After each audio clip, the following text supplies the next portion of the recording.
After my wife passed away, we had the inheritance meeting. My daughter-in-law smiled coldly. Now that the old woman is gone, you will put the company in my son's name and fend for yourself. I smiled back. But when my lawyer walked into the room, he read the DNA test out loud.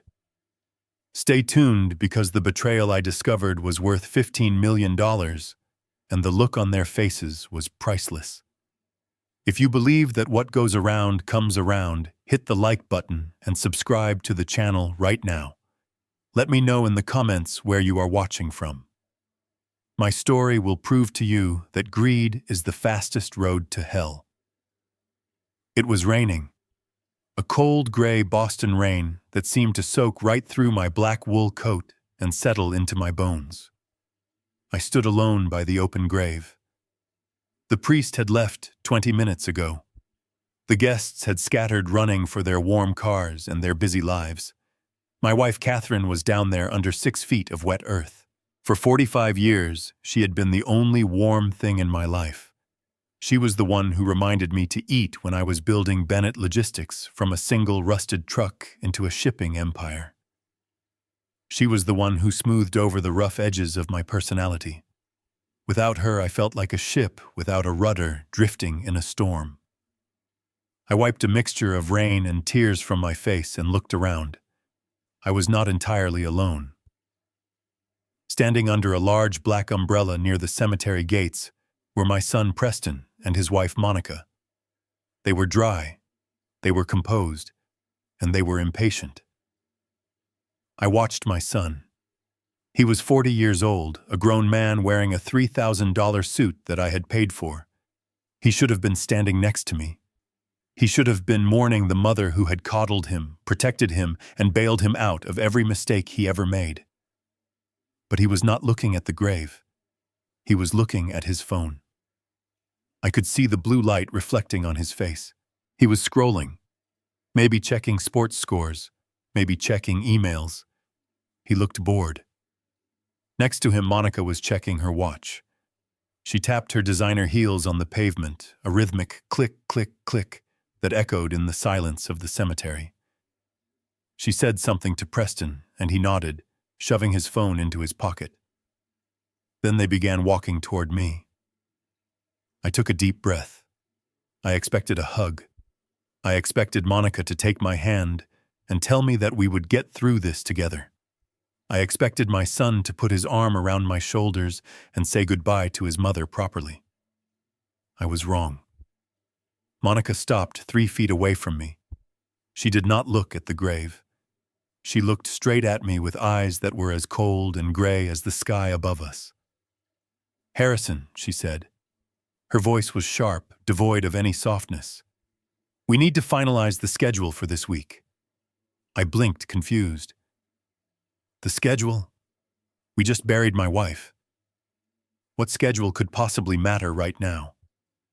I looked at her. "Monica, what are you talking about?" She sighed, an exaggerated sound of annoyance, as if explaining something to a slow child. "The asset transfer, Harrison. I have already called your lawyer, Jameson. He is meeting us at the house tomorrow morning at 9 sharp. We need to get the paperwork signed immediately to release Catherine's trust fund and transfer the controlling shares of the company to Preston." The wind howled through the trees, but her words were louder.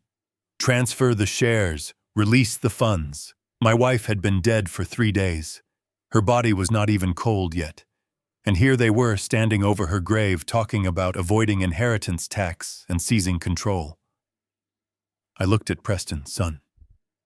He did not meet my eyes. He looked at his shoes. "Yeah, Dad. Monica is right. It is better to get it over with. You know, for tax purposes. Plus, you do not need the stress of the board meetings anymore. Mom is gone. You should rest." Rest. That is the word people use when they want to put an old horse out to pasture before they shoot it. I felt a fire ignite in my chest. It was small, but it was hot. It burned away the sorrow for just a moment, replacing it with the cold clarity that had made me a CEO. I looked at Monica. My wife just died. You want to talk about stocks and bonds right now. Here. Monica stepped closer. Her perfume was overpowering, a sweet, sickly scent that made me nauseous. Harrison, be practical. Crying will not bring her back. But delaying the transfer could cost us percentage points. Preston is the future of Bennett Logistics. You are 70. It is time to let go. We are just trying to help you manage the transition.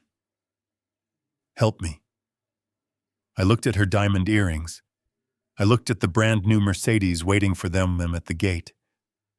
I looked at my son, who was shifting his weight from foot to foot, terrified of his own wife. They were not here to comfort me. They were here to harvest the crop. I straightened my back. I might be 70. I might be grieving. But I was still Harrison Bennett. I had crushed Union strikes and negotiated with pirates off the coast of Somalia. I was not going to be bullied by a former catalog model and a son who could not even look me in the eye. Not tomorrow, I said. My voice was low but steady. Monica's eyes narrowed. Excuse me. I said not tomorrow. I am not signing anything tomorrow. I am going to mourn my wife. The company can wait. The taxes can wait. And you can wait. There was a silence. A dangerous silence. Preston looked up, alarmed. Dad, come on. Do not be difficult. Monica has already arranged everything. Then unarrange it, I snapped. The thunder clapped overhead, emphasizing my words. I walked past them. I did not want them to see my hands shaking. Not from fear, but from rage. I walked toward my car where my driver was waiting. My heart was pounding in my ears. I had spent my life building a fortune to take care of them. I thought I was building a legacy. But as I walked away from that grave, I realized I had only built a bank account for two strangers who shared my last name. As I passed them, I heard Monica shift. She thought I was out of earshot.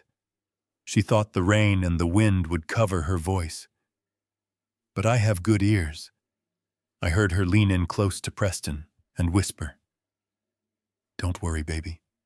Let the old man have his tantrum. He is finished anyway. Everything has already been arranged.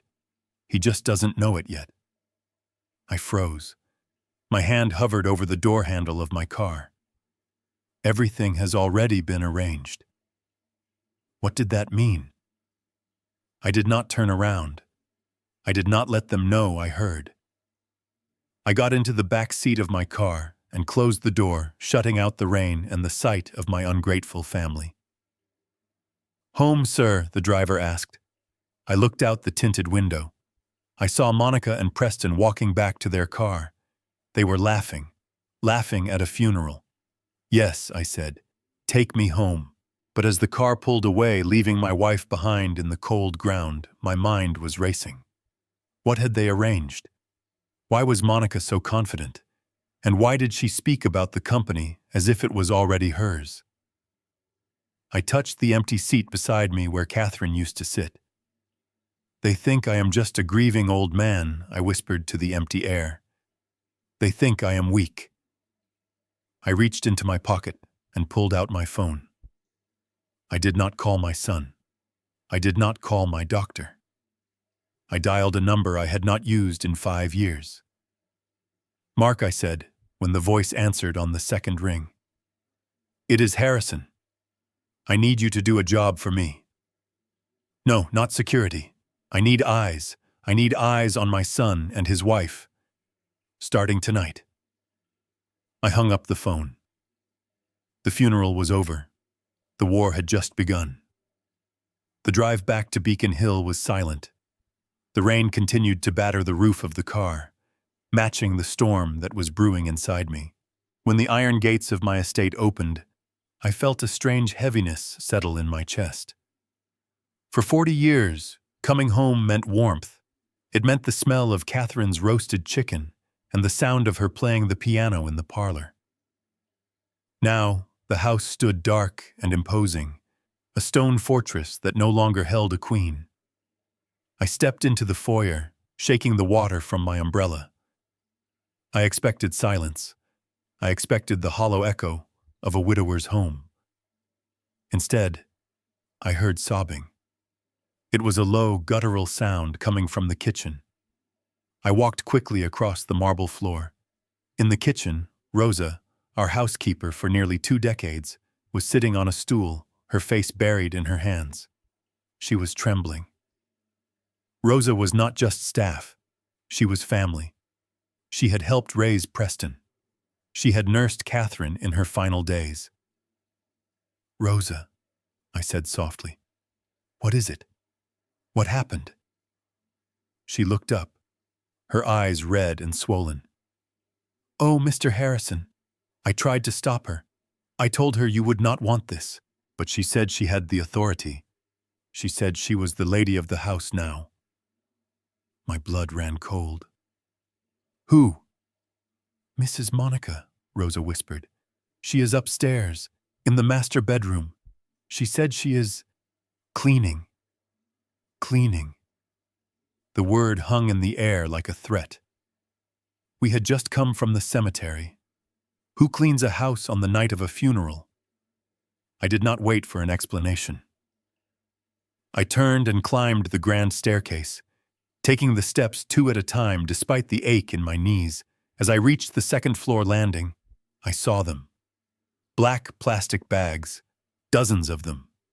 They lined the hallway like body bags in a morgue. They were piled high against the silk wallpaper, blocking the path to my bedroom. My heart hammered against my ribs. I reached out and touched one. It felt lumpy, soft. I recognized the texture inside. Fabric. I pushed open the double doors to the master bedroom. The sanctuary where Catherine and I had shared secrets, dreams, and tears for half a century was in chaos. The closet doors were wide open. Drawers were pulled out and dumped onto the floor. Standing in the center of the room was Monica. She was still wearing her black funeral dress, but she had taken off her jacket. She was pointing a finger at 2 young maids I did not recognize. Temporary staff she must have hired herself. "Toss those shoes," Monica commanded. "They are out of style anyway, and that bedding needs to go. It smells like old people." "Monica!" My voice boomed across the room. The 2 young maids jumped and dropped the armfuls of clothes they were holding. Monica turned slowly.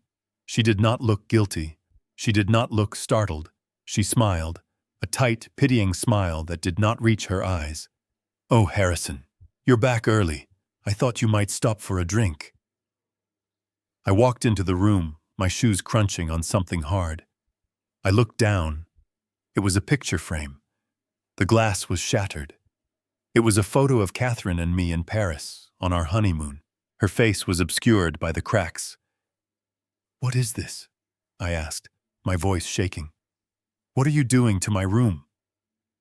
Monica sighed and walked toward me, stepping over the pile of clothes on the floor. "I am helping you, Harrison. This room, it is a shrine to sadness. You cannot heal if you are surrounded by her things. It is morbid. I am just doing a little feng shui. Clearing out the negative energy so you can have a fresh start." Negative energy? I looked at the pile near the bed. I saw a flash of blue velvet. I lunged forward and grabbed the black trash bag the maid was tying up. I ripped the plastic open. The sound was a violent tear in the quiet room. I pulled out the contents.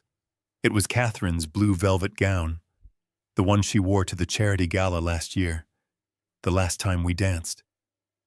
I buried my face in the fabric. It still smelled like her. Lavender and vanilla.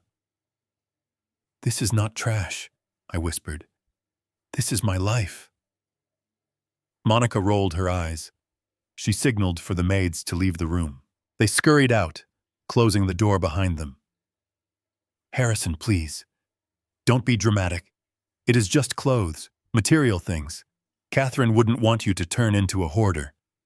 We are going to donate it all to the Salvation Army. It is a tax write-off. See? I am thinking about the family finances even now.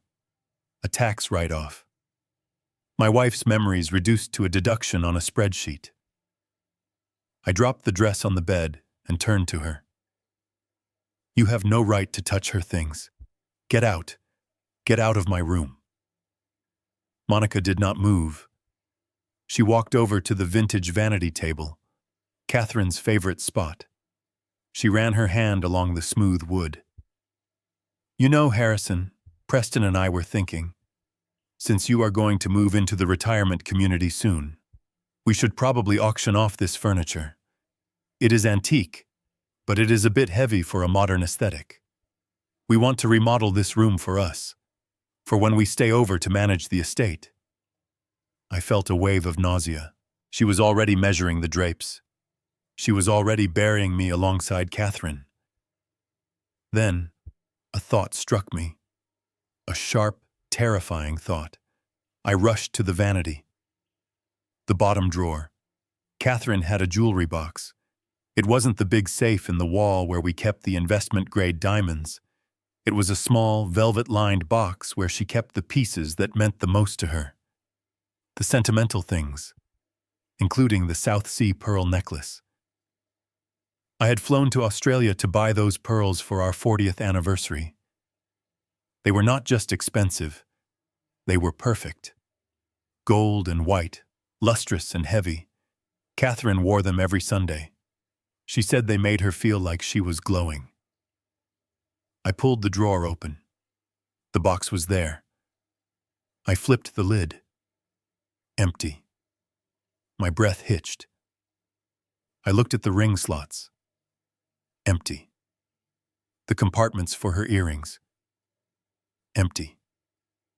Where are they? I asked. The room was suddenly very quiet. The only sound was the rain lashing against the window pane. Where is what? Monica asked innocently, examining her fingernails. The pearls, I said, turning to face her. The South Sea pearls, and her sapphire ring, the ones she kept in this box. They were here 3 days ago. I saw them. Monica shrugged. She adjusted the silk scarf she was wearing around her neck, a Hermes scarf that I realized, with a jolt, had also belonged to Catherine. I don't know what you're talking about, Harrison. Maybe Catherine lost them. You know how she was getting confused near the end. Maybe she misplaced them, or maybe one of the nurses took them. You really should have been more careful with the staff you hired. She was gaslighting me. She was blaming a dead woman and loyal nurses for her own greed. I stared at her. I knew Catherine. She never lost anything. Her mind was sharp until the very last second. I looked at Monica. Really looked at her. She was wearing a black dress, simple and elegant. Around her neck, the silk scarf was tied tightly, covering her throat. Something about the way she stood, the way she kept touching her neck, triggered my instinct. It was the same gut feeling I used to get when a business partner was lying to me across the negotiation table. It's getting late, Harrison, Monica said, turning toward the door. You are upset. You are imagining things. Go to sleep. We will finish cleaning tomorrow. She turned to walk away. And then it happened. Maybe it was a draft from the hallway. Maybe it was God giving me a sign. As Monica turned, the edge of her silk scarf caught on the button of her jacket. She didn't notice. She took a step, the scarf pulled tight, and then slipped loose, falling slightly to the side. There, resting against her skin, glowing softly in the dim light of the bedroom lamp, were the pearls. My pearls. Catherine's pearls. The golden clasp caught the light. I knew every curve of those beads. I had chosen them one by one. Time seemed to freeze. She was wearing them. She had stolen them from my dead wife's box, probably hours after she passed, and now she was wearing them to clean out the rest of the house. It wasn't just theft. It was a conquest. She was wearing them like a trophy. I wanted to scream. I wanted to lung at her and rip them from her neck. I wanted to call the police right then and there. But I stopped myself.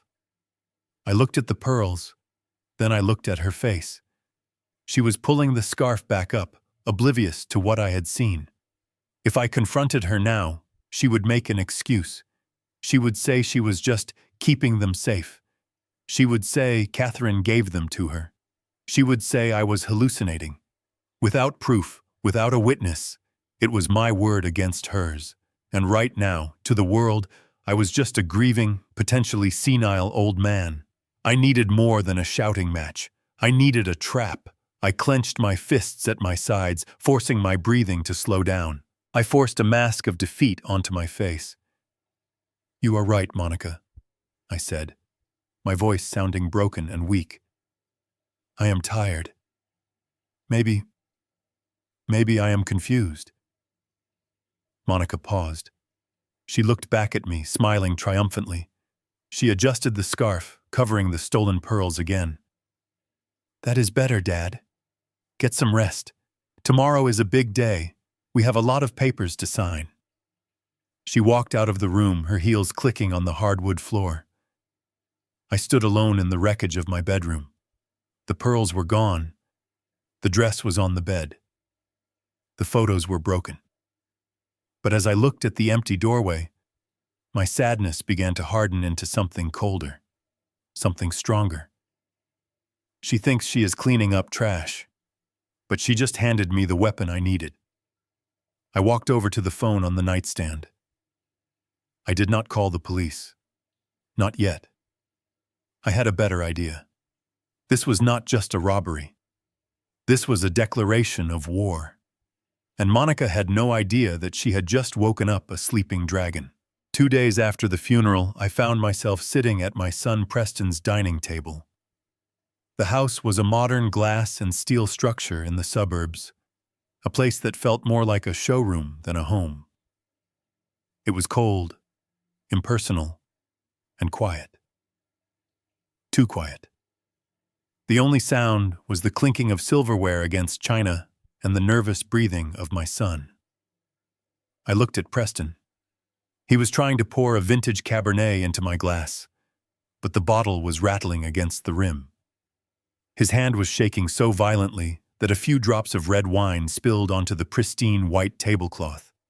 "It looked like blood. Sorry, Dad," he mumbled, quickly grabbing a napkin to dab at the stain.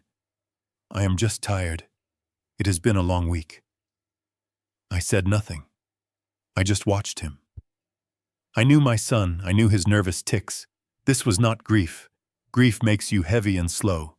This was fear. Preston was terrified of something, and he kept glancing at his wife as if waiting for permission to speak.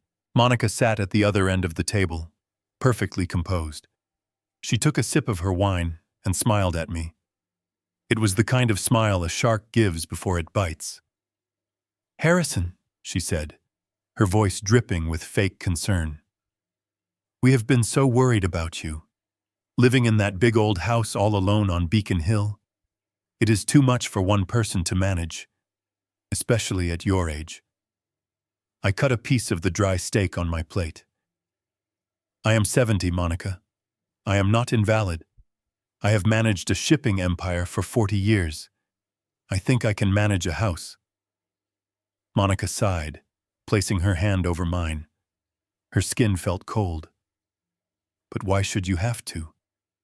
You deserve to relax. You deserve to enjoy your golden years without worrying about leaking roofs or gardening staff." Preston and I found a place. A wonderful place. She reached under the table and pulled out a glossy folder. She slid it across the white tablecloth until it rested next to my plate. I looked down. The cover featured a photo of 2 silver-haired actors laughing while holding golf clubs. The title was printed in elegant gold letters. Sunset Haven, Luxury Senior Living Community. I did not open it. I knew what it was. It was a warehouse for old people. A place where children put their parents when they want to forget they exist. "It has everything," Monica continued, her eyes wide with enthusiasm. 24-hour nursing staff, a heated pool, a championship golf course. And the best part is that it is fully catered. You would never have to eat alone again. I looked up at her. And the cost? Monica waved her hand dismissively. Oh, it is exclusive, of course. The entrance fee is substantial, but that is where we have a plan. I leaned back in my chair. A plan. Let me guess. Preston cleared his throat. He looked pale. Dad, the idea is, well, if you sell the Beacon Hill estate, the equity is massive. You could pay for a lifetime membership at Sunset Haven, and the surplus could be invested. Invested where? I asked, locking eyes with my son. Into Bennett Logistics, Monica answered for him. I turned my gaze to her. She continued, speaking faster now. Think about it, Harrison. The market is shifting. We need to modernize the fleet. We need capital to expand into automated ports. If you sell the house and inject that capital into the company under Preston's name, it secures the future. It secures Leo's future. And you get to live in luxury with no responsibilities. It is a win-win. I slowly picked up my wine glass. I swirled the red liquid, watching the legs run down the side. So, let me get this straight, I said calmly. You want me to sell the home where I lived with your mother for 30 years. You want me to move into a nursing home. And you want me to give the millions of dollars from the sale to Preston to invest in the company. Exactly, Monica said, beaming. I looked at Preston. Son, look at me. He slowly lifted his eyes. They were bloodshot. The last quarterly report showed that Bennett Logistics had a cash reserve of $12 million. The company is debt-free. Why do you need my house money to modernize the fleet? The room went deadly silent. Preston opened his mouth, but no sound came out. His Adam's apple bobbed up and down. Monica's smile faltered for a fraction of a second. Well, Harrison, liquid cash is different from investment capital. We don't want to touch the reserves. We want... I slammed my hand down on the table. Don't lie to me, I shouted. The sudden noise made Preston jump. His hand, still holding his own wine glass, jerked violently. The glass slipped from his sweaty fingers. It hit the edge of his plate and shattered. Shards of crystal flew everywhere. Red wine exploded across the table, soaking his expensive shirt and pooling on the white cloth. Preston stared at the mess, his breath coming in short, panicked gasps. I am sorry. I am sorry, he stammered, grabbing napkins and frantically trying to clean it up. Leave it, I commanded. I stood up, towering over the table. My son is shaking like a leaf. He is terrified. And you are trying to hustle me out of my own home 2 days after my wife was buried. Something is wrong here. The company is making money. So why are you so desperate for cash that you are trying to evict your own father? Monica stood up too, her face flushing with anger. We are trying to help you. You are being paranoid and ungrateful.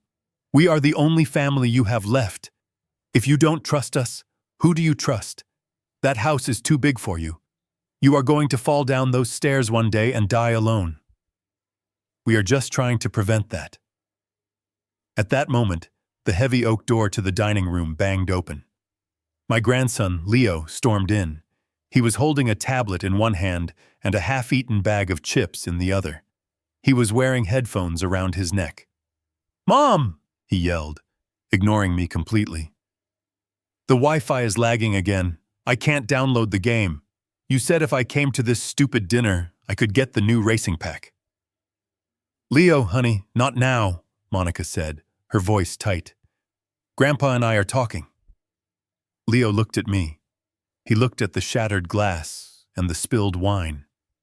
Then he looked at his father, who was still wiping his shirt with a trembling hand. Leo walked right up to me.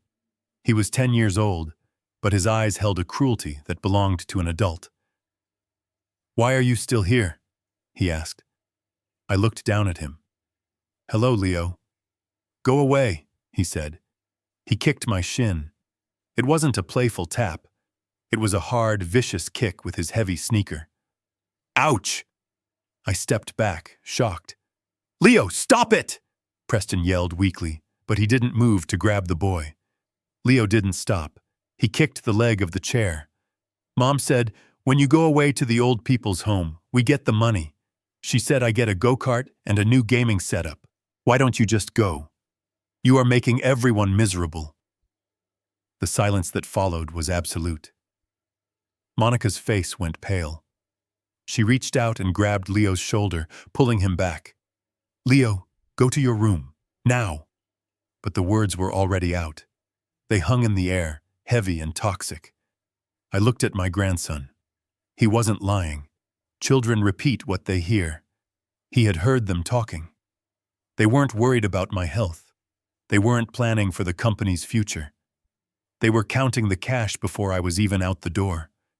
They had already spent my life savings in their minds. I looked at Preston. He had his head in his hands. He knew. He had sat there and let them plan my exile. I looked at Monica. She was glaring at Leo, but when she turned back to me, her mask was back in place, though it was slipping. He is just a child, Harrison. He doesn't know what he is saying. He is upset about his grandmother. I laughed. It was a dry, bitter sound. No, Monica. He is the only honest person in this room.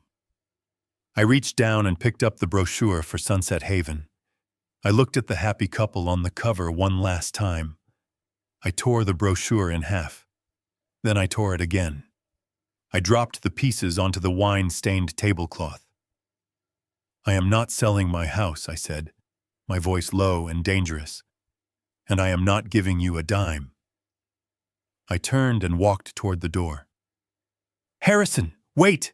Monica called out, her voice rising in panic. You can't just leave. We need to discuss the board meeting. The bank. I didn't stop. I walked out of that cold glass house and into the night air. But as I walked to my car, my mind was racing. Preston's shaking hands, the desperate need for cash when the company was solvent. The lies about the investment, and Leo's comment about the money. Why did they need millions of dollars immediately? Why was my son so terrified?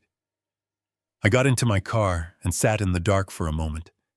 My shin throbbed where my grandson had kicked me, but the pain in my chest was worse. I took out my phone. I had a message from Mark, my private investigator. It was a photo. It showed Monica standing in a parking lot, arguing with a man. I zoomed in. It wasn't Gavin, the tennis coach. It was a man in a suit, holding a briefcase. He looked aggressive. I didn't know who he was, but I knew I had to find out. I started the engine. I wasn't going home to sleep. I was going to the office. If they said they needed money for the company, I was going to tear the company's books apart until I found the truth. And what I was about to find in those ledgers would make the stolen pearls look like a petty crime. The next morning, I walked into the First National Private Bank downtown. The marble floors usually made me feel powerful. This was where I had secured the loans to buy my first 3 cargo ships. This was where I had built the financial foundation of the Bennett Empire. But today, the cold air inside the vault felt like a morgue. I did not make an appointment. I did not need one.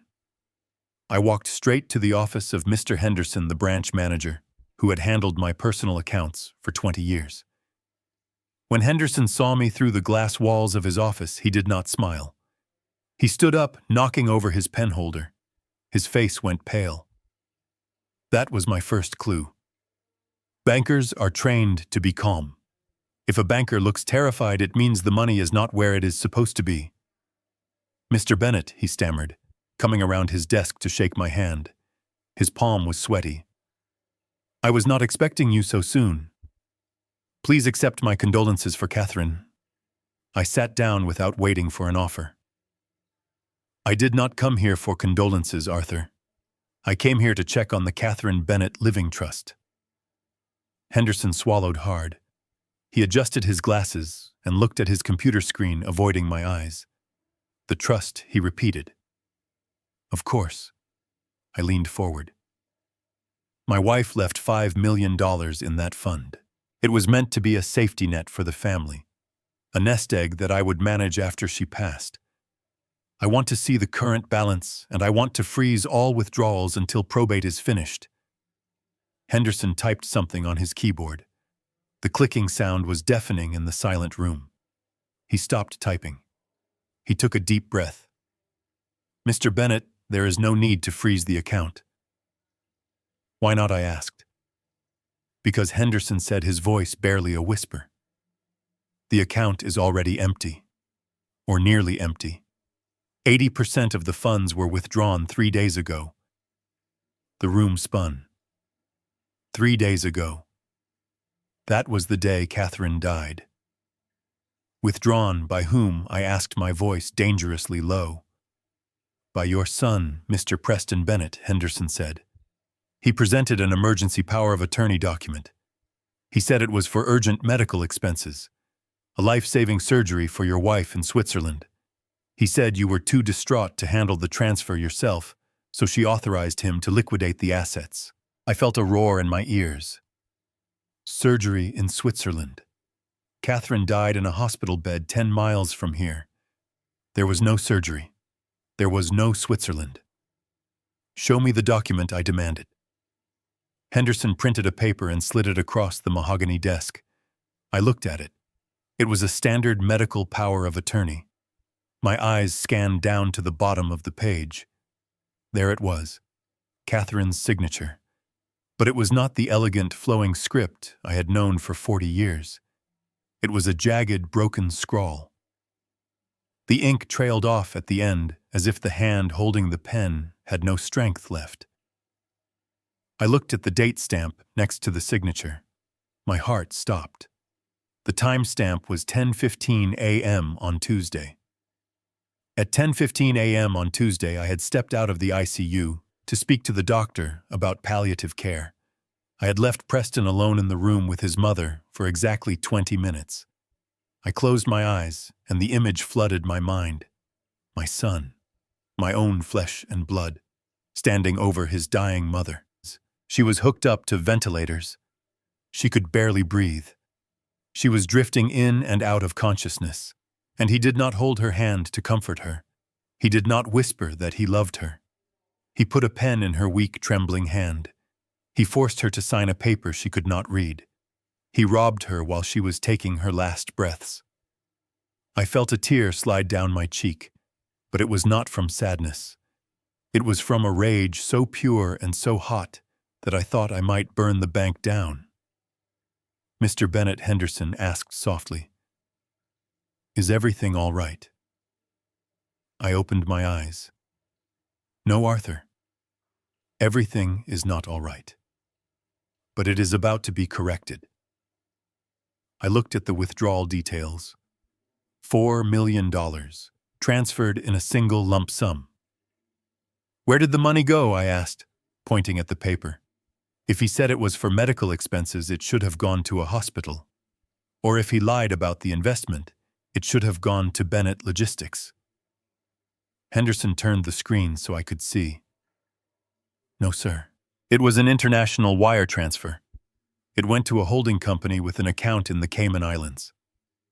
I squinted at the screen. The beneficiary name was simple. G&M Consulting. G&M.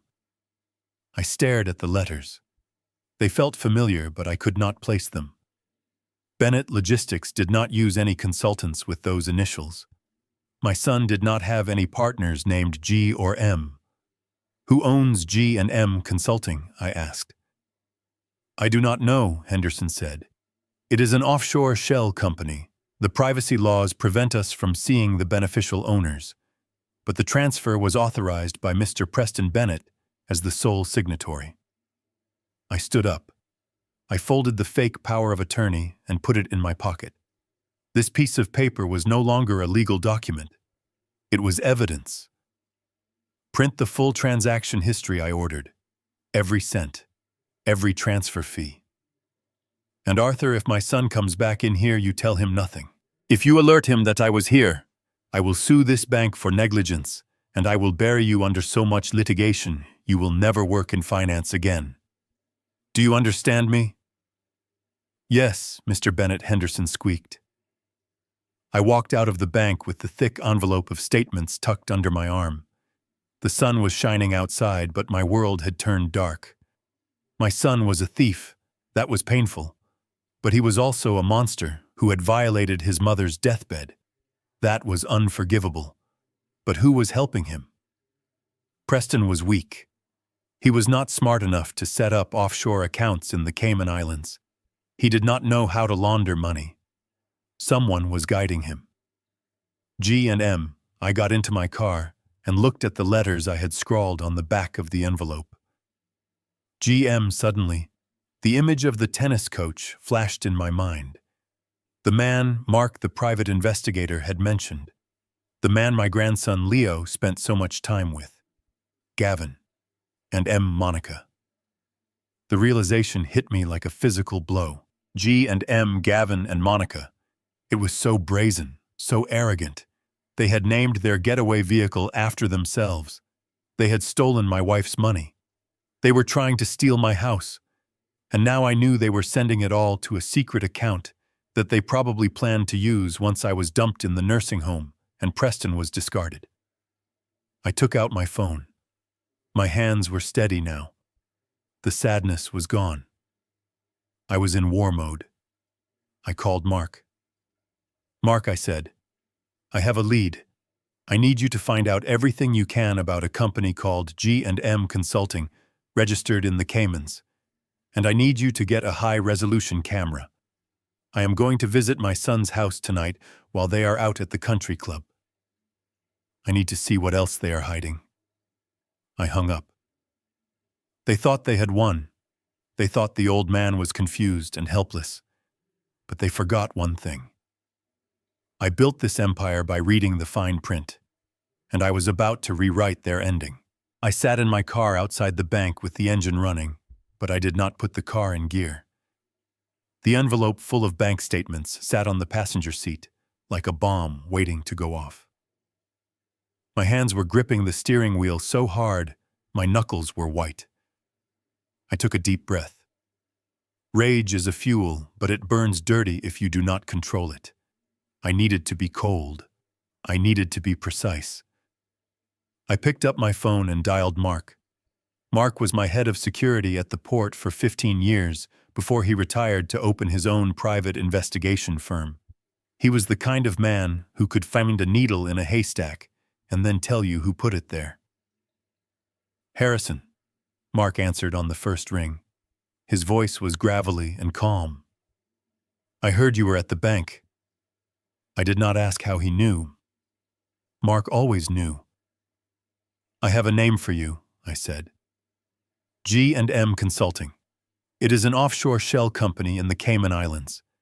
My son wired $4 million to them 3 days ago. I need to know who is behind it. I need names, dates, and connections. "Consider it done," Mark said. "Anything else?" "Yes," I said, looking at the digital clock on the dashboard. "Preston and Monica are at their country club mixer right now. They go every Wednesday afternoon to show off their wealth to people who do not care. That gives me a 2-hour window. I need a surveillance kit. High-definition audio and video. Something small. I will meet you at the hardware store on 4th Street in 20 minutes, Mark said. 20 minutes later, I had a tiny device in my pocket. It looked exactly like a standard smoke detector battery, but it was a camera with a 48-hour recording loop and a live feed to my phone. I drove to my son's house, the house I helped him buy, the house where I was now an unwelcome guest. I pulled up a block away and walked the rest of the distance. I did not want the neighbors to see my car. I walked up the driveway, feeling like a criminal. I took out the spare key Preston had given me 5 years ago for emergencies. Well, this was an emergency. The key turned smoothly in the lock. I stepped inside. The house was silent. It smelled of lemon polish and expensive candles. It was a perfect stage set for a perfect family, but I knew the rot was spreading underneath the floorboards. I worked quickly. I went to the living room where they spent most of their time. I pulled a chair over to the ceiling smoke detector. My knees popped as I climbed up, but I ignored the pain. I popped the cover off the detector and swapped the battery for the camera unit Mark had given me. It fit perfectly. I climbed down and put the chair back exactly where it had been. I checked the angle on my phone. The picture was crystal clear.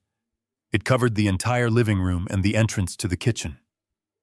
I left the house and locked the door behind me. I was back in my car before my heart rate settled down. I did not go home.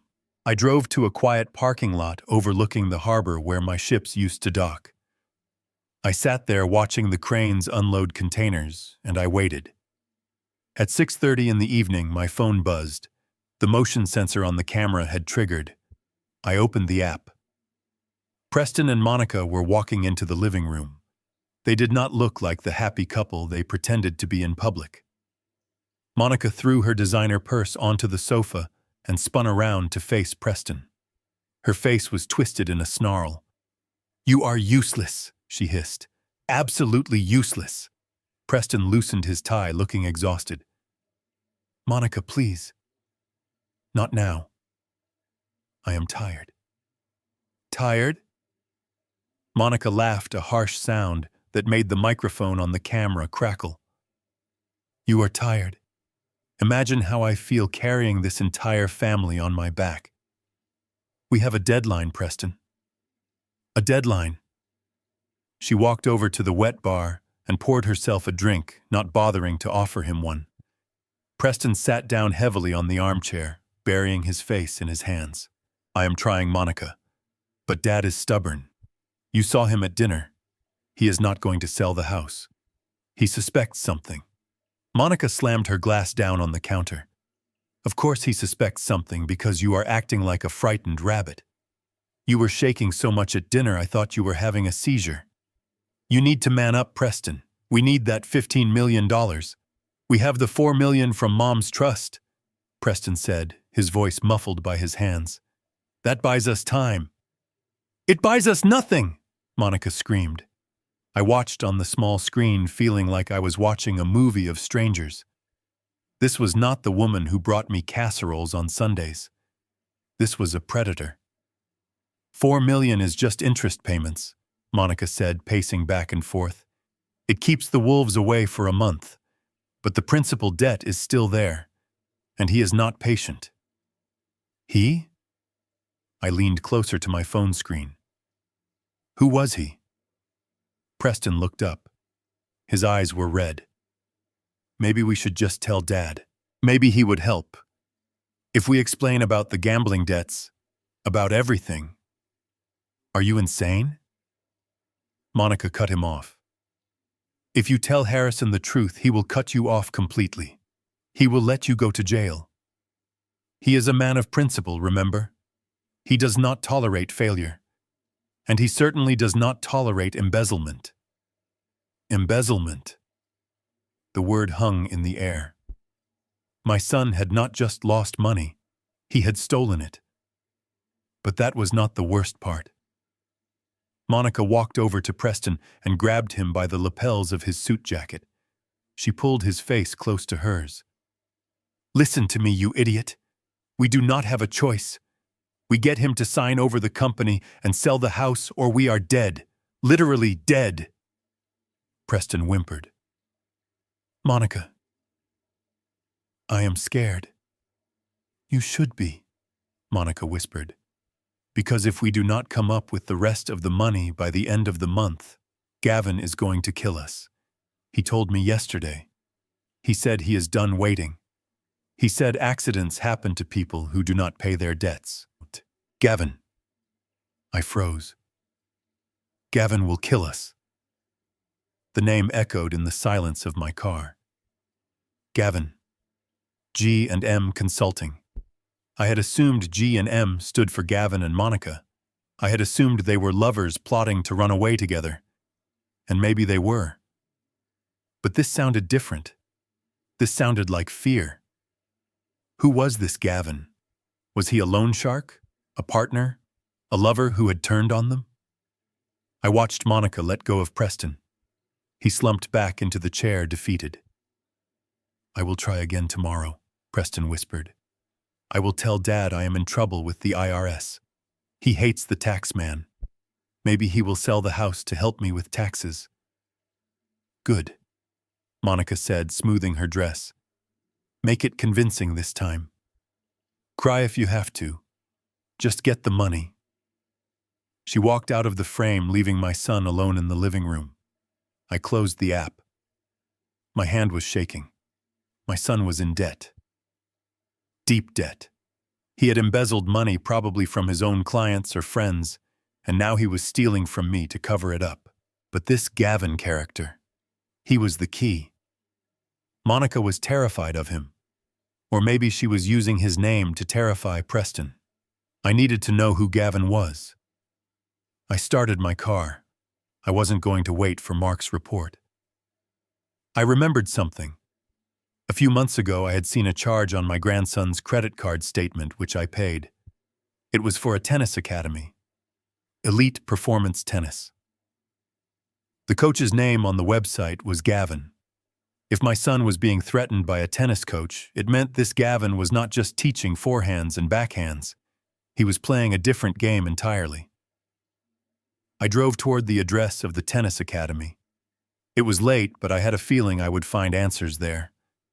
I was done being the victim. If Gavin was threatening my family, he was about to find out that Harrison Bennett hit back harder than any debt collector. The next morning, I sat in my study with the heavy velvet curtains drawn tight against the sun. My phone buzzed on the mahogany desk. It was the notification I had been waiting for. Mark had sent the full dossier. I opened the email. The subject line was just one word. Gavin. Attached was a profile photo that looked like it had been scraped from a social media account. Gavin Miller, 32 years old, former semi-pro tennis player who never made the cut for the major leagues. Now he was the head coach at the Elite Performance Tennis Academy, the same exclusive club where I paid $4,000 a month for my grandson Leo to learn a backhand. I looked at his face. He was handsome in that generic polished way. Square jaw, bleached teeth, and the kind of arrogant smile that comes from never having worked a real day in your life. He was everything my son Preston was not. Preston was soft, anxious, and balding.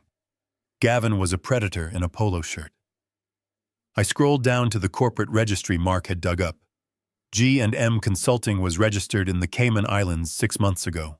The signatories were listed under shell corporations, but Mark had found the digital footprints.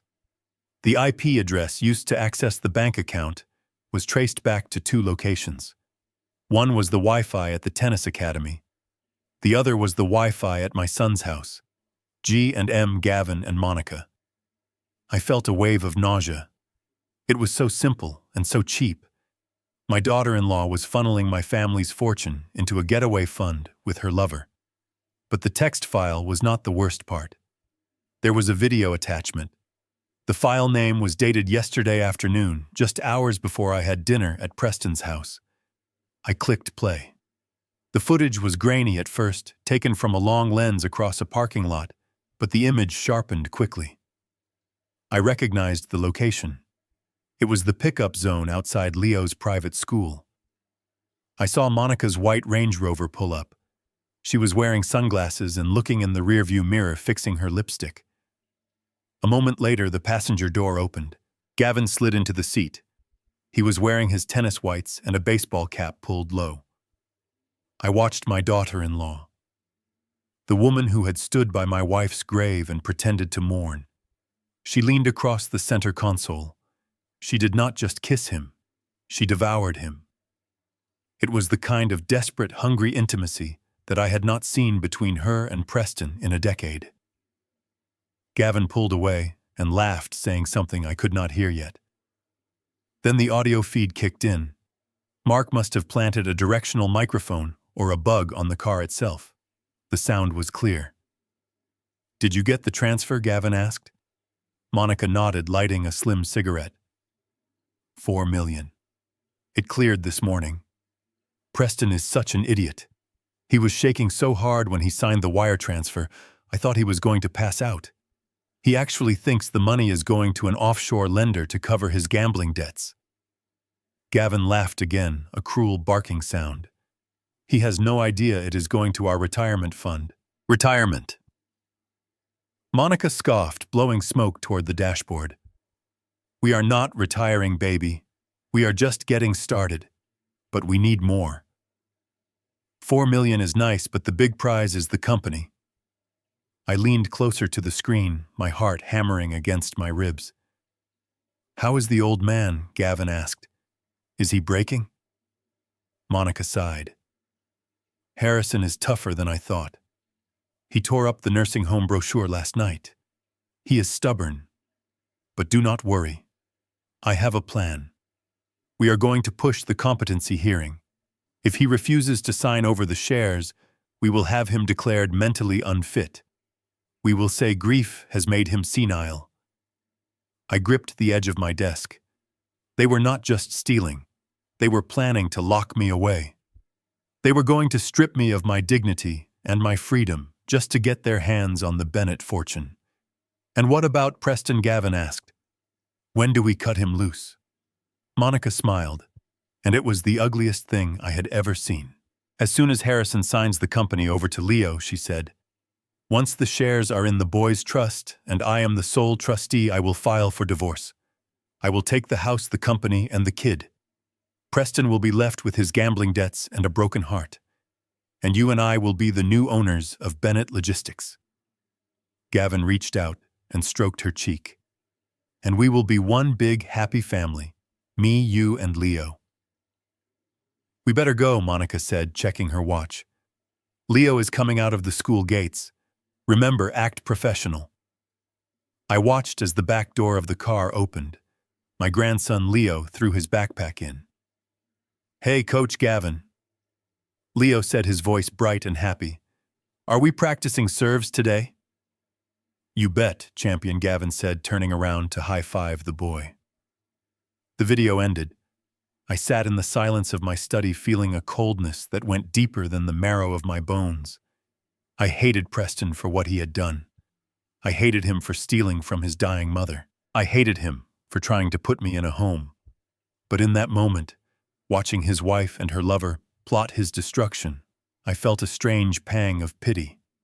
My son was a fool. He was a criminal. But he was also a victim. He was destroying his own father to please a woman who was sharpening the knife to stab him in the back. He was taking all the risk, committing all the fraud, while she and Gavin waited at the finish line to take the prize. Preston was a puppet, and he had no idea his strings were about to be cut. But then my mind drifted back to the end of the video. The way Leo had greeted Gavin. The easy familiarity. The way Gavin had called him champion. And something else. I replayed the last few seconds of the video. I paused it when Gavin turned his head to high-five Leo. The sunlight hit the side of Gavin's face. I zoomed in. My hand started to tremble. I opened a drawer in my desk and pulled out a photo album. I flipped through those pages until I found a picture of Leo from last summer. I held the photo next to the screen. The structure of the ear, the shape of the jawline, the way the eyebrows arched. I had always thought Leo did not look much like Preston. We used to joke that he took after his mother's side of the family. But looking at Gavin's face frozen on my computer screen, the resemblance was not just a coincidence. It was a mirror image. My stomach dropped. The betrayal was not just financial. It was biological. They were not just stealing my money. They had stolen my legacy. I thought about the DNA test kit I had ordered online, the one that was sitting in my top drawer, waiting for a moment of courage. I knew what I had to do, and I needed samples. I needed undeniable scientific proof. Preston was a thief, yes. But if my suspicion was right, he was losing a lot more than money. He was raising another man's son while that man sat in the front seat of his car and laughed at him. I closed the laptop. The pity for my son vanished, replaced by a grim determination. I was going to destroy Monica. I was going to destroy Gavin. And I was going to show my son exactly what his betrayal had bought him. Tonight I would go back to their house. Not to argue, not to fight, but to visit the bathroom. I drove to St. Jude's Academy with a knot in my stomach that no amount of deep breathing could loosen. This was the school I had paid for. The tuition was $45,000 a year, enough to feed a family of 4 for 12 months. But I paid it without blinking, because I wanted Leo to have the best. I wanted him to have the opportunities I never had growing up in a tenement in South Boston. I pulled my car into the pickup line, surrounded by SUVs that cost more than my first house. I was early. I wanted to catch Leo before Monica or the nanny arrived. I wanted to look him in the eye one more time. I needed to know if the boy I had bounced on my knee was still in there somewhere, buried under the layers of entitlement his mother had wrapped him in, or if he was truly gone. The bell rang, and a flood of children in navy blue blazers poured out of the double oak doors. I scanned the crowd, looking for the messy brown hair that always refused to stay combed. There he was. Leo was walking with a group of friends, laughing and shoving each other. He looked happy, innocent. For a second, my heart softened. Maybe I was wrong. Maybe he was just a child parroting things he didn't understand. Maybe if I reached out, I could still save him. I rolled down the window and honked lightly. Leo looked up. His smile vanished instantly. He said something to his friends, and they ran off toward the buses.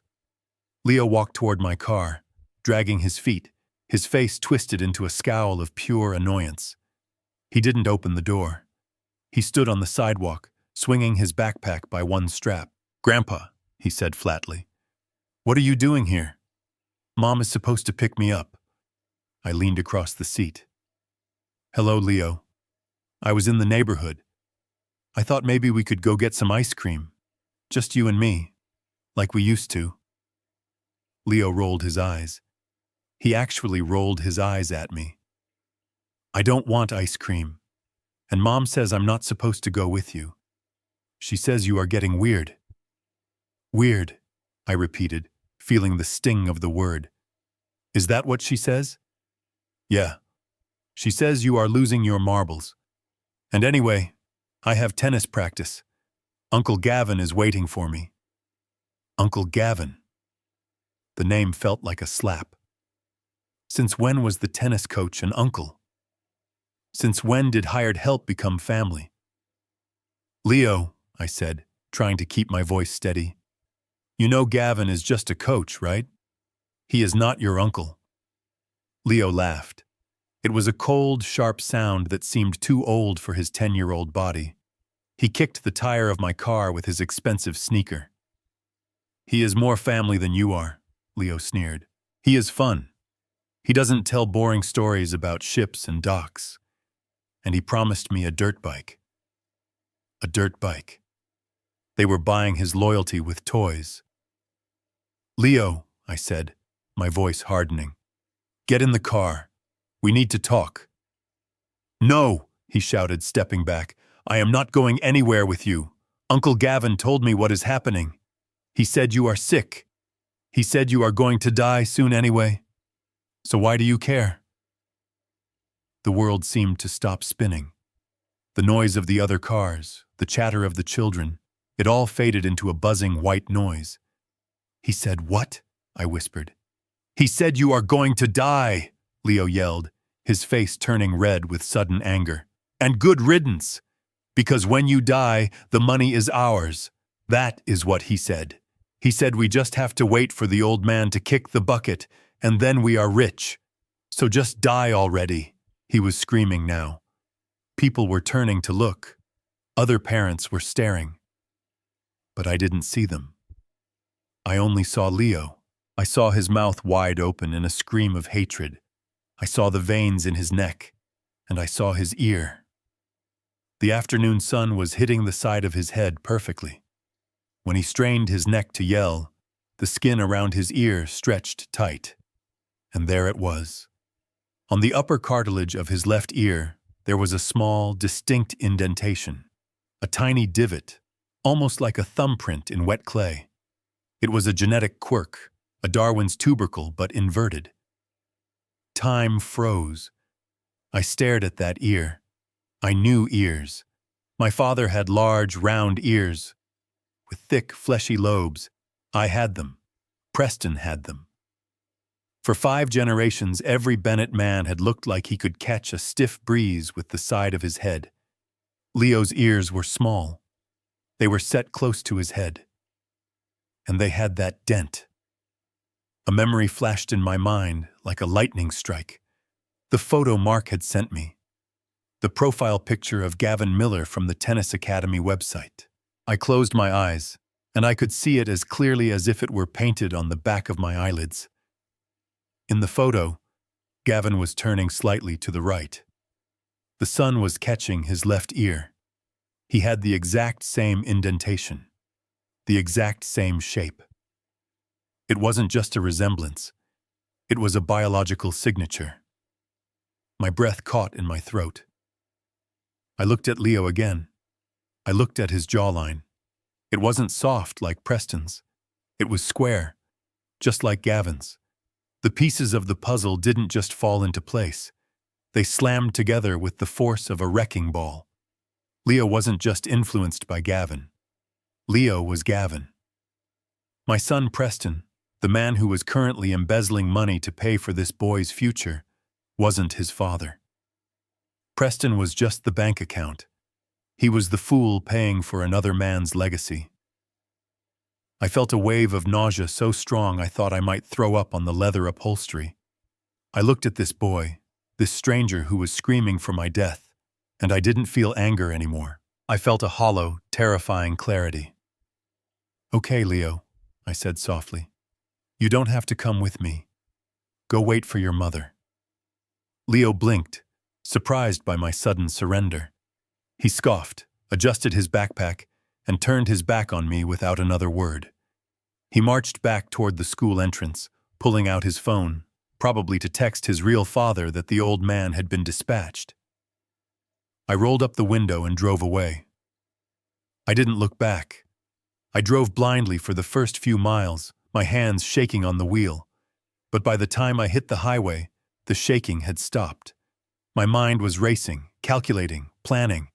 I needed proof. Visual confirmation wasn't enough. I needed science. I needed a DNA test that would stand up in a court of law. I needed to know for sure before I dropped the nuclear bomb that would obliterate my family. I looked at the clock. 3:30 p.m. Monica was picking up Leo. Gavin was likely at the tennis academy or meeting her. Preston was at the office, frantically trying to cover his tracks in the accounting department. The house would be empty. I turned the car around. I wasn't going back to my office. I was going to the crime scene. I pulled into the driveway of my son's house 10 minutes later. It looked peaceful. The lawn was freshly cut. The sprinklers were hissing rhythmically. It was the picture of the American dream. But I knew it was a lie built on fraud and adultery.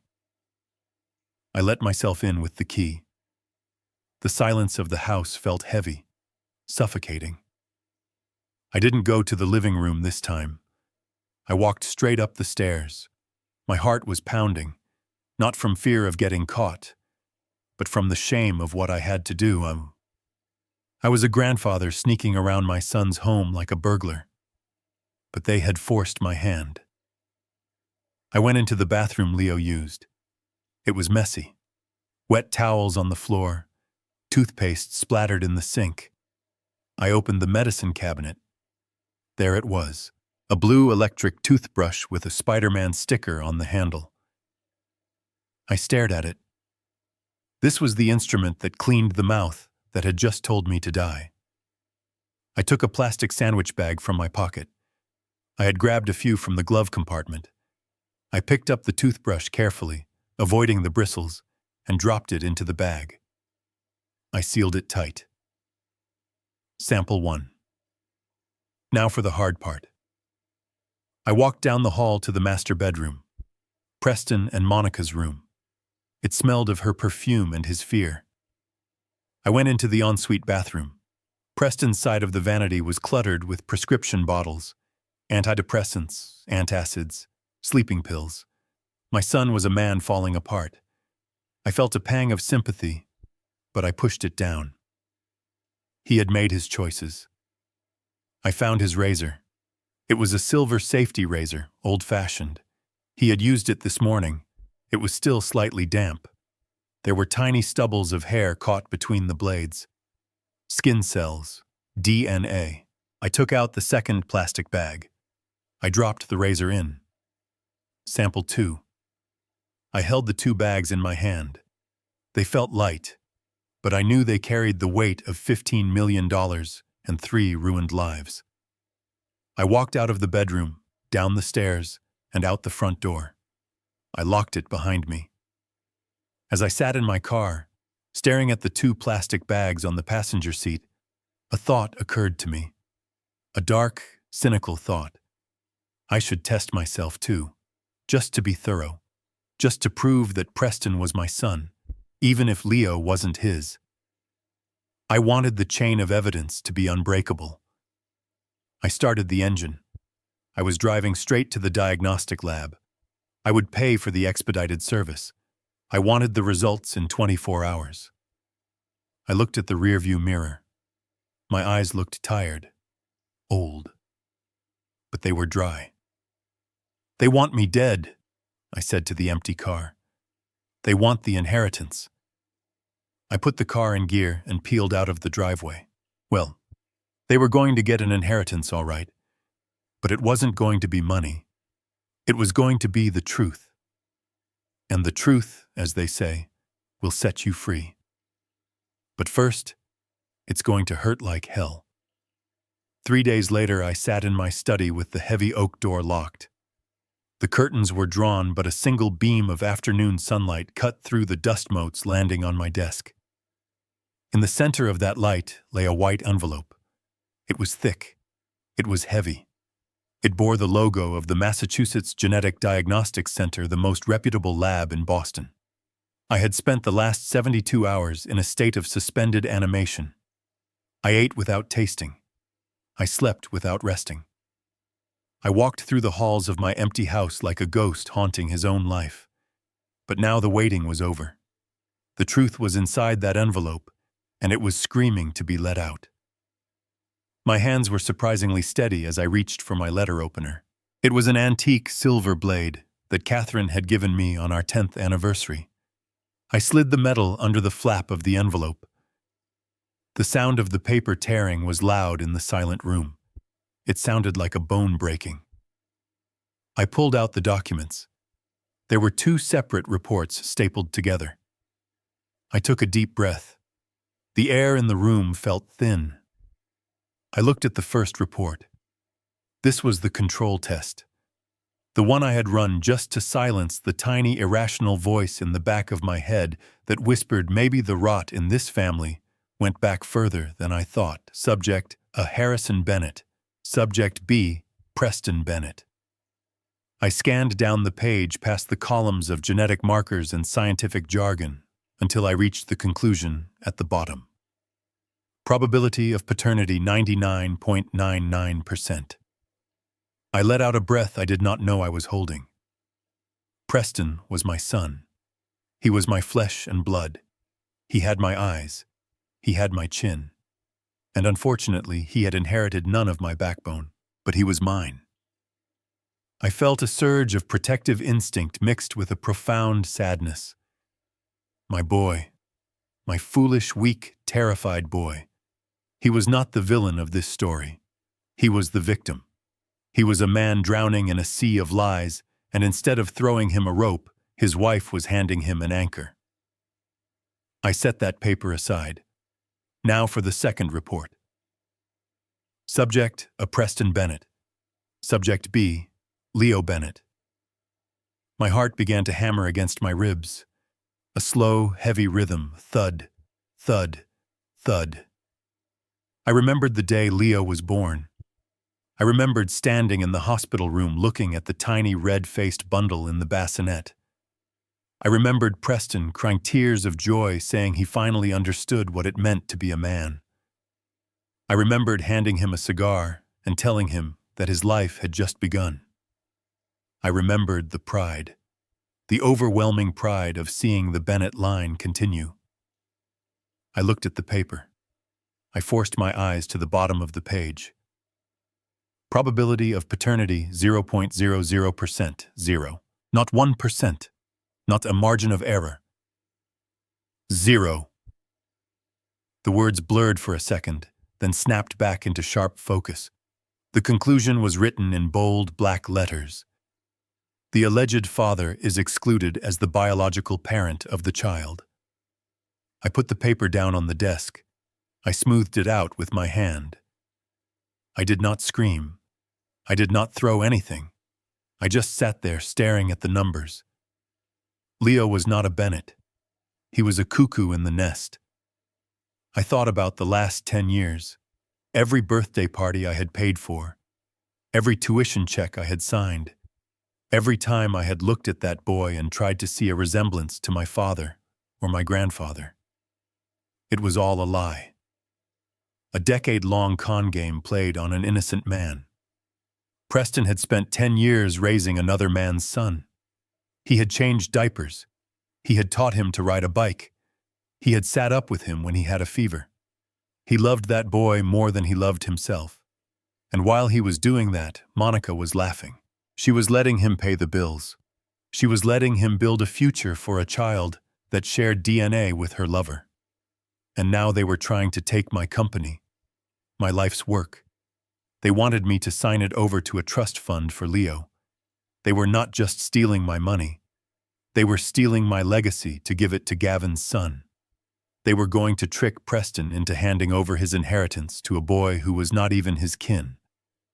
And then once the ink was dry, Monica would divorce him and kick him to the curb, leaving him with nothing. No wife, no son, no money, no father. I felt a coldness spread through my chest that was deeper than anger. It was a freezing calm. I picked up the photo of Gavin I had printed out. I put it next to the DNA results. Gavin Miller, the tennis coach, the biological father. He knew. Of course he knew. The way he looked at Monica in that video. The way he called Leo champion. He was in on it. He was probably laughing about it every time he cashed my checks for tennis lessons. My son was raising his child and paying him for the privilege. It was sick, it was twisted, and it was about to end. I carefully folded the papers and put them back in the envelope. I did not need to read them again. The numbers were burned into my brain. I opened the safe behind my desk. I placed the envelope inside right next to the surveillance tapes and the bank statements. The evidence was complete. I had the motive. I had the means. And now I had the smoking gun. Just as I clicked the safe shut, the phone on my desk rang. The sudden shrill noise shattered the silence. I looked at the caller ID Monica. I let it ring twice, 3 times. I needed to compose my voice. I needed to put on the mask one last time. I picked up the receiver. "Hello, hi Dad." Monica's voice was chirpy, bright, and sickeningly sweet. "I hope I am not disturbing you." "Not at all, Monica," I said, leaning back in my leather chair. "I was just going over some old papers." "Oh, good. Well, I just wanted to remind you about tomorrow. The meeting is set for 10 o'clock at the main office. Lawyer Jameson said he has finalized all the paperwork for the transfer." I closed my eyes. I could hear the greed in her voice. It was like a hunger she could barely suppress. "Is Preston coming?" I asked. "Of course," Monica said. "He wouldn't miss it. And guess what? We are bringing Leo too. We thought it would be nice for him to be there since it is all for his future anyway. Bringing Leo.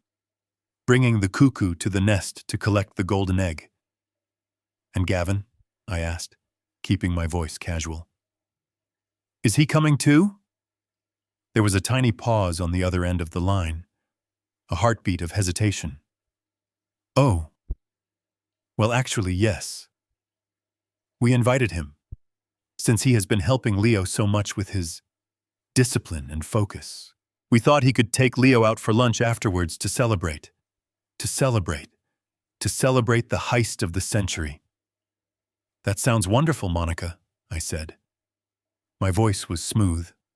It did not shake. It did not crack. It was the voice of a man who had negotiated with unions and cartels. It was the voice of a man who knew he had already won the war before the first shot was fired. So you will sign? Monica asked, pushing just a little too hard. You are ready to let go? I looked at the safe where the DNA test sat in the dark. Yes, Monica, I said. I am ready. I will sign everything. Oh, Harrison, that is great news, Monica squealed. You are doing the right thing. You are really doing the right thing for the family. We will see you tomorrow at 10. See you tomorrow, I said. I hung up the phone. I sat there for a long time watching the sun fade from the room. Tomorrow at 10 o'clock.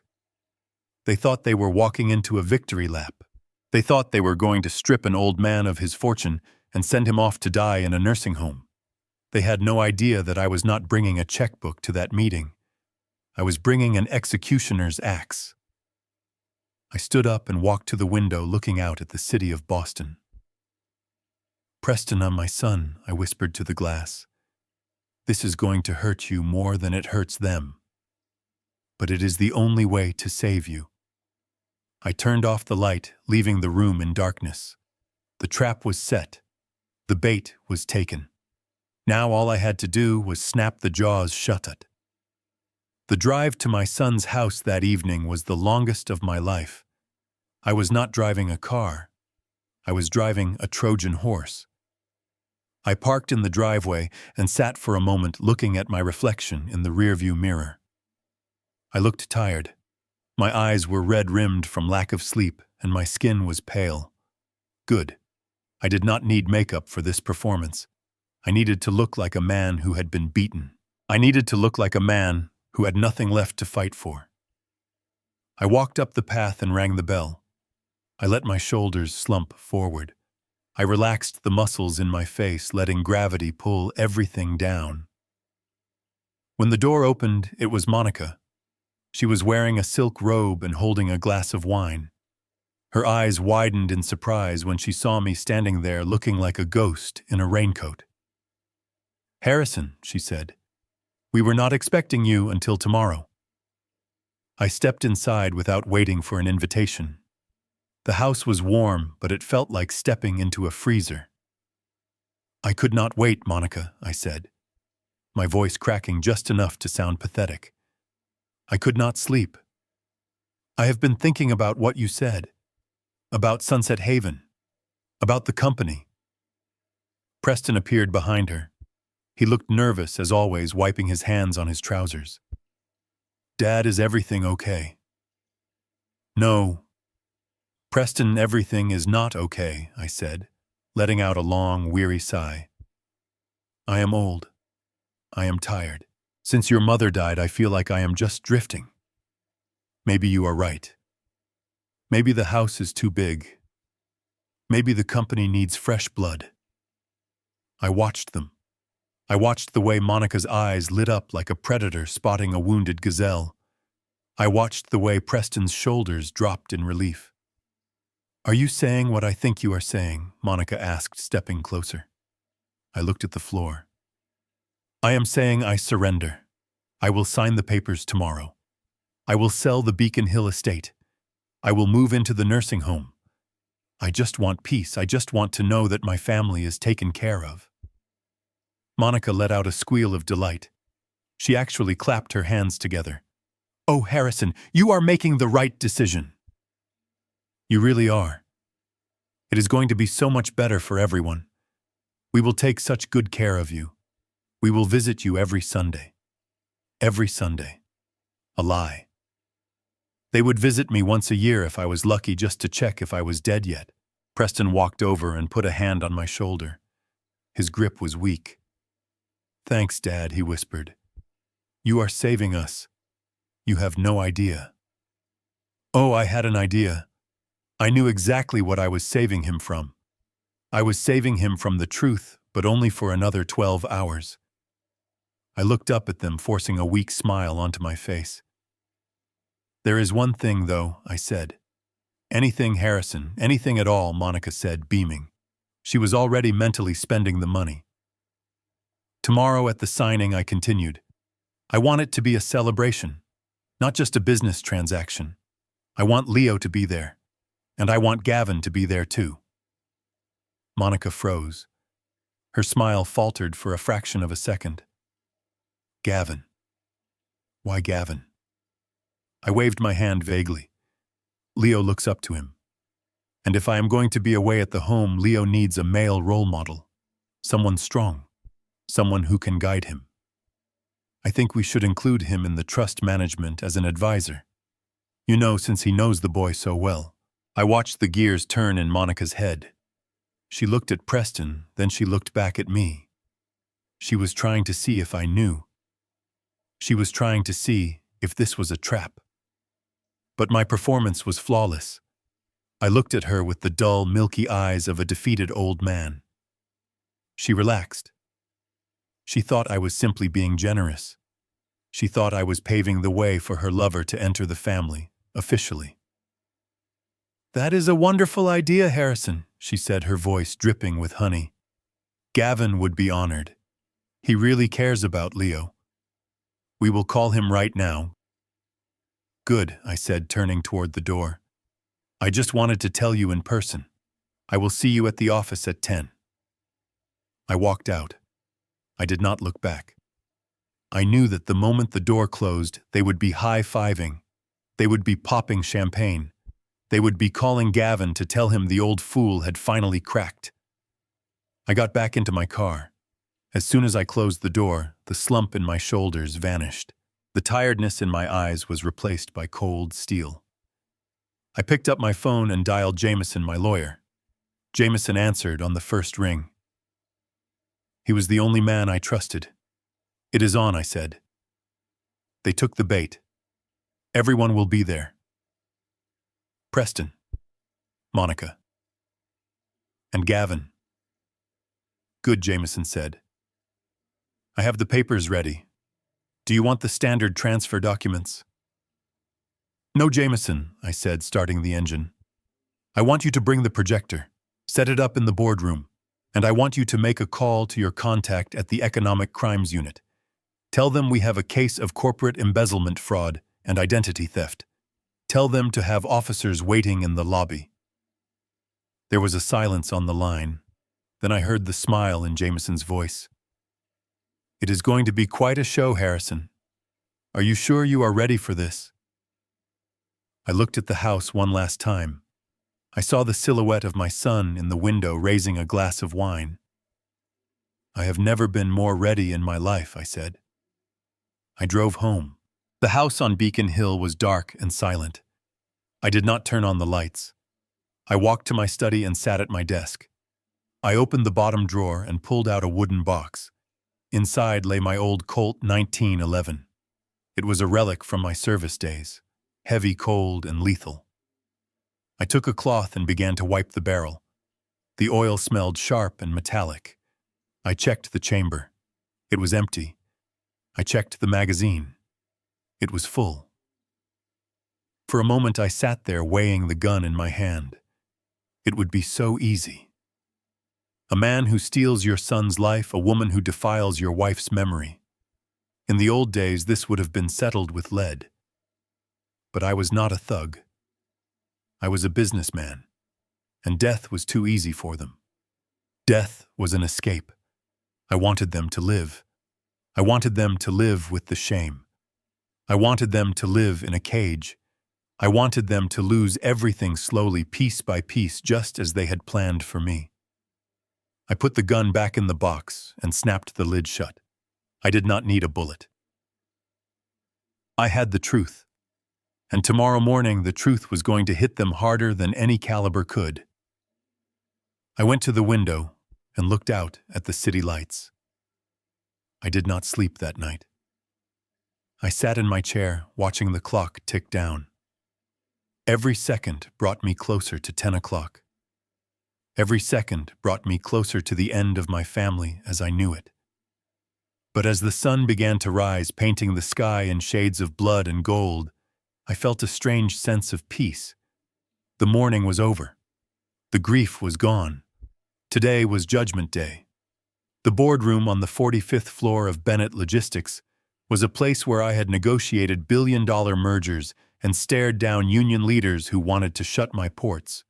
It was a room designed to intimidate, with walls paneled in dark English oak and a table long enough to land a small plane on. But as I walked in that morning at 10 o'clock sharp, the room did not feel like a seat of power. It felt like a slaughterhouse, and I was the cattle they had brought in for processing. I took my seat at the head of the table. The leather chair creaked familiarly, a sound that usually gave me comfort, but today it just sounded tired. To my right sat Jameson, my attorney for 40 years. He was arranging a stack of files with the precision of a surgeon preparing for an operation. His face was unreadable, but I knew him well enough to see the tiny muscle twitching in his jaw. He was angry on my behalf, but he would play his part. To my left sat the vultures. Monica was wearing a red dress, bright blood red. It was a bold choice for a meeting about inheritance and solemn duty, but Monica never understood subtlety. She looked like she was dressed for a victory party. She had placed a thick leather binder in front of me before I had even sat down. Next to her was Preston, my son. He looked terrible. His skin was gray, and he was sweating despite the aggressive air conditioning. He kept loosening his tie and taking sips of water from a crystal glass. He could not look at me. He stared at the polished wood of the table as if hoping it would open up and swallow him whole. And then there was Gavin. He was sitting next to Preston, leaning back in his chair with his legs crossed, his ankle resting on his knee. He was wearing a polo shirt and a blazer, looking every inch the country club leech. He should not have been there. This was a closed meeting for family and board members. But there he was, smiling at me with that perfect white set of teeth that I now knew my grandson had inherited. "Good morning, Harrison," Monica said, her voice echoing slightly in the large room. She clasped her hands on the table. "We are so glad you are being reasonable.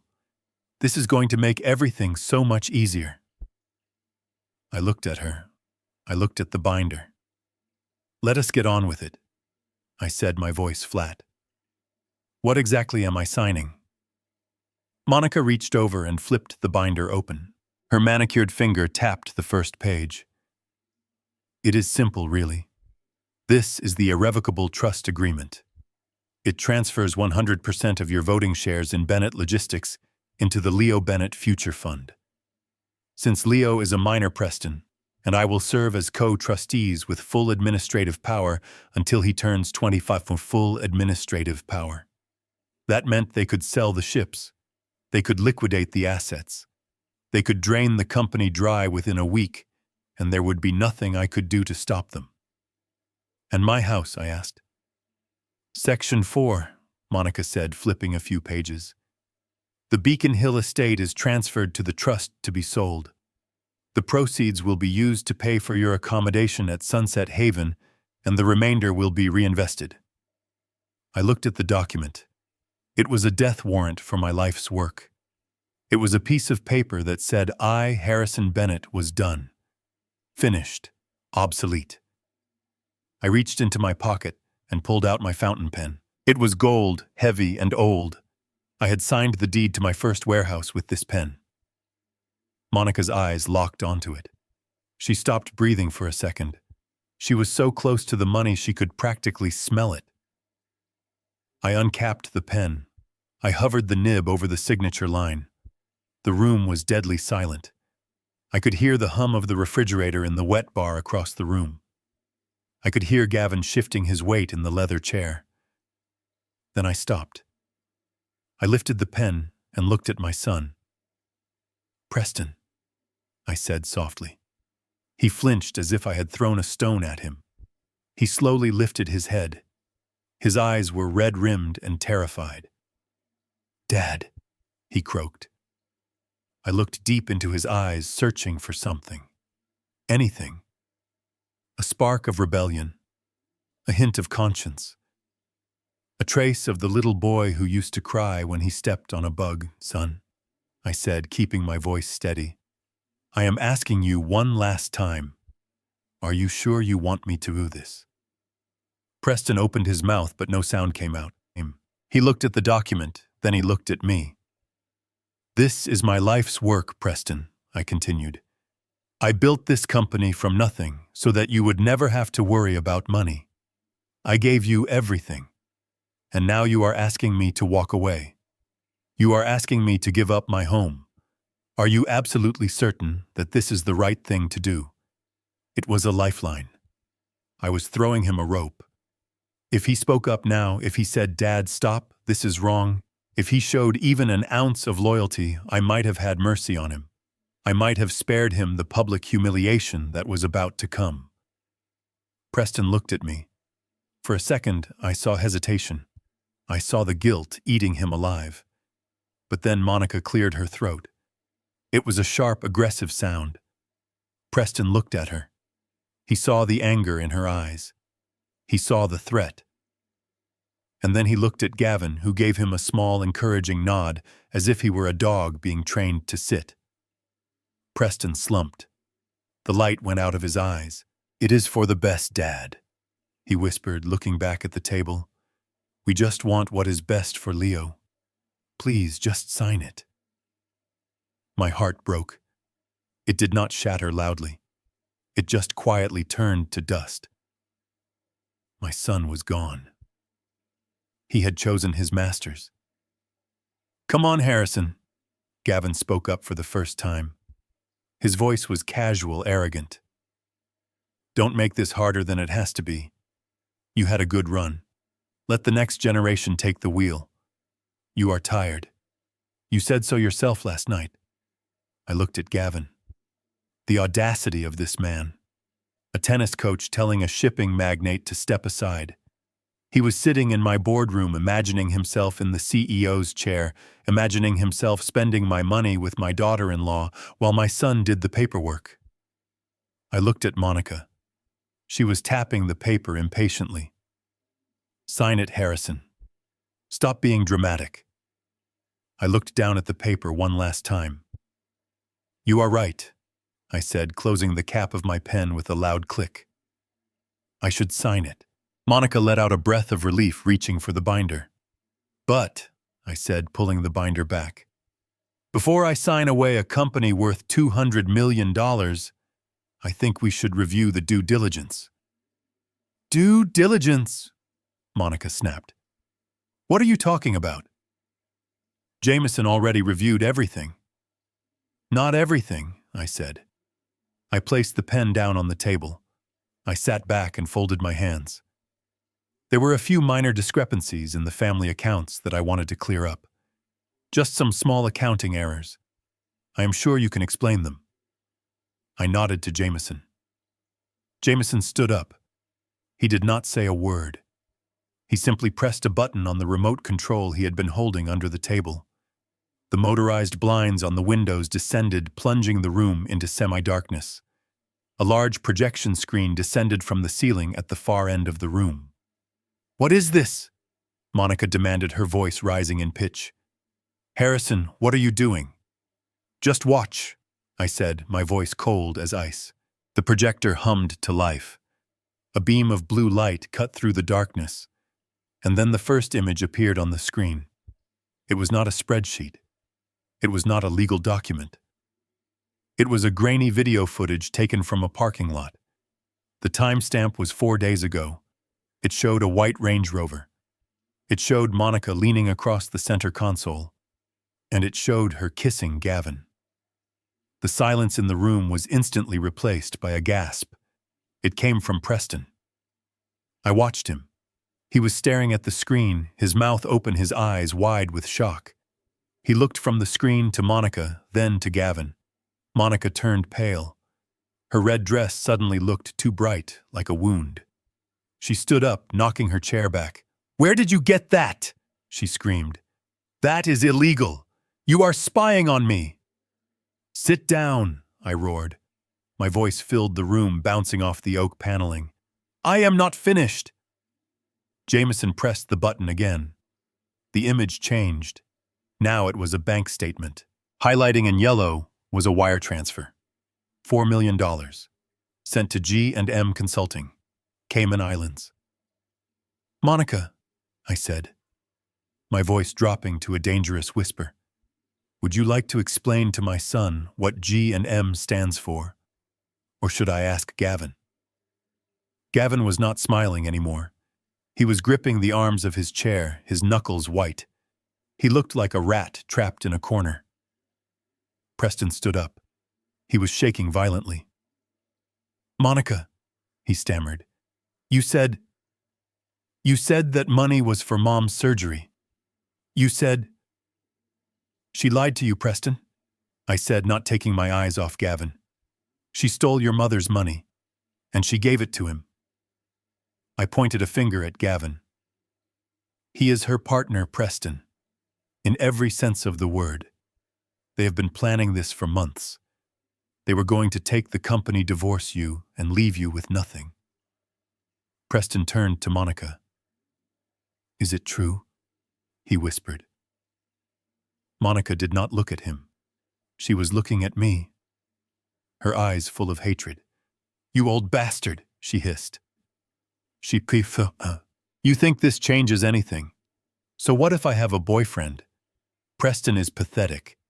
He could never satisfy me. But you still have to sign. If you don't, we will declare you incompetent. We still have the power." I laughed. It was a dark, humorless sound. "You think you have power," I said. "You think because you share a bed with him you have won." I stood up. I picked up the thick envelope that had been sitting next to my chair. "You forgot one thing, Monica. You forgot that in business you never invest in a partnership without checking the assets." I ripped the envelope open. Jameson hit the button one last time. The screen went black for a second. And then the DNA report appeared. Giant letters projected 10 feet high. Subject, Leo Bennett. Preston looked at the screen. He squinted, trying to read the medical jargon. "What is this?" he asked, his voice trembling. I looked at him with pity. This was the moment that would destroy him. But it was necessary. "Preston," I said, "you didn't just lose your money. You lost your legacy." I threw the paper report onto the table. It slid across the polished wood and stopped right in front of him. "Look at the results, son. Look at them." Preston looked down. He read the words. Probability of paternity 0. Then he looked at the screen again, where Jameson had displayed the side-by-side photos. Gavin's profile, and Leo's profile. The ears, the jaw, the undeniable truth. The sound that came out of my son was not a word. It was a howl. A sound of pure animal agony that made the hair on my arms stand up. He turned to Gavin, and for the first time in his life my son did not look weak. He looked like a murderer. The howl of my son was still echoing in the room when the image on the screen changed again. The DNA report faded to black and was replaced by a video feed. It was the footage from the parking lot, the same one I had watched in my study, but now it was 10 feet tall and looming over us like a judgment from God. Everyone looked up. Even Preston, who was gripping the edge of the table as if the floor had opened up beneath him, lifted his tear-stained face to watch. The audio crackled to life. It was Monica's voice, loud and clear. "We are not retiring, baby. We are just getting started." On the screen, Monica was leaning back in the passenger seat of her Range Rover, lighting a cigarette. Beside her, Gavin was laughing. It was a cruel sound. "Preston is such an idiot," the Monica on the screen said, blowing smoke at the camera. "He was shaking so hard when he signed the wire transfer, I thought he was going to pass out." In the boardroom, the real Monica let out a gasp. She reached for the remote control that Jameson was holding, but my lawyer pulled it out of reach. I watched Preston. He was staring at the screen, seeing his wife not as the woman he married, but as the monster she really was. The video continued. As soon as Harrison signs the company over to Leo, the digital Monica said with a sneer, I will file for divorce. I will take the house, the company, and the kid. Preston will be left with his gambling debts and a broken heart. Then came Gavin's voice. And we will be one big happy family. Me, you, and Leo. The video ended, but the silence in the boardroom was heavier than before. It was the silence of a life being dismantled. Preston stood up slowly. His face was no longer gray. It was white. A deathly pallor that made him look like a corpse standing upright. He turned to Monica. His movements were stiff and robotic. You were going to leave me, he whispered. His voice was so broken it barely carried across the table. I did everything for you. I stole from my mother. I betrayed my father. I gave you everything, and you were just waiting to throw me away. Monica opened her mouth to speak, but no words came out. She looked from Preston to the screen and then to me. Her eyes were darting around the room, looking for an exit, looking for an excuse, looking for a victim to blame. But Gavin was not paralyzed. He was cornered, and he knew it. Turn that off, Gavin shouted. He jumped up from his chair, knocking it backward. That is illegal recording. You have no right. He lunged toward the projector. He moved fast, the athlete in him taking over. He wanted to destroy the evidence. He wanted to smash the machine that was stripping him naked in front of us. But he never made it.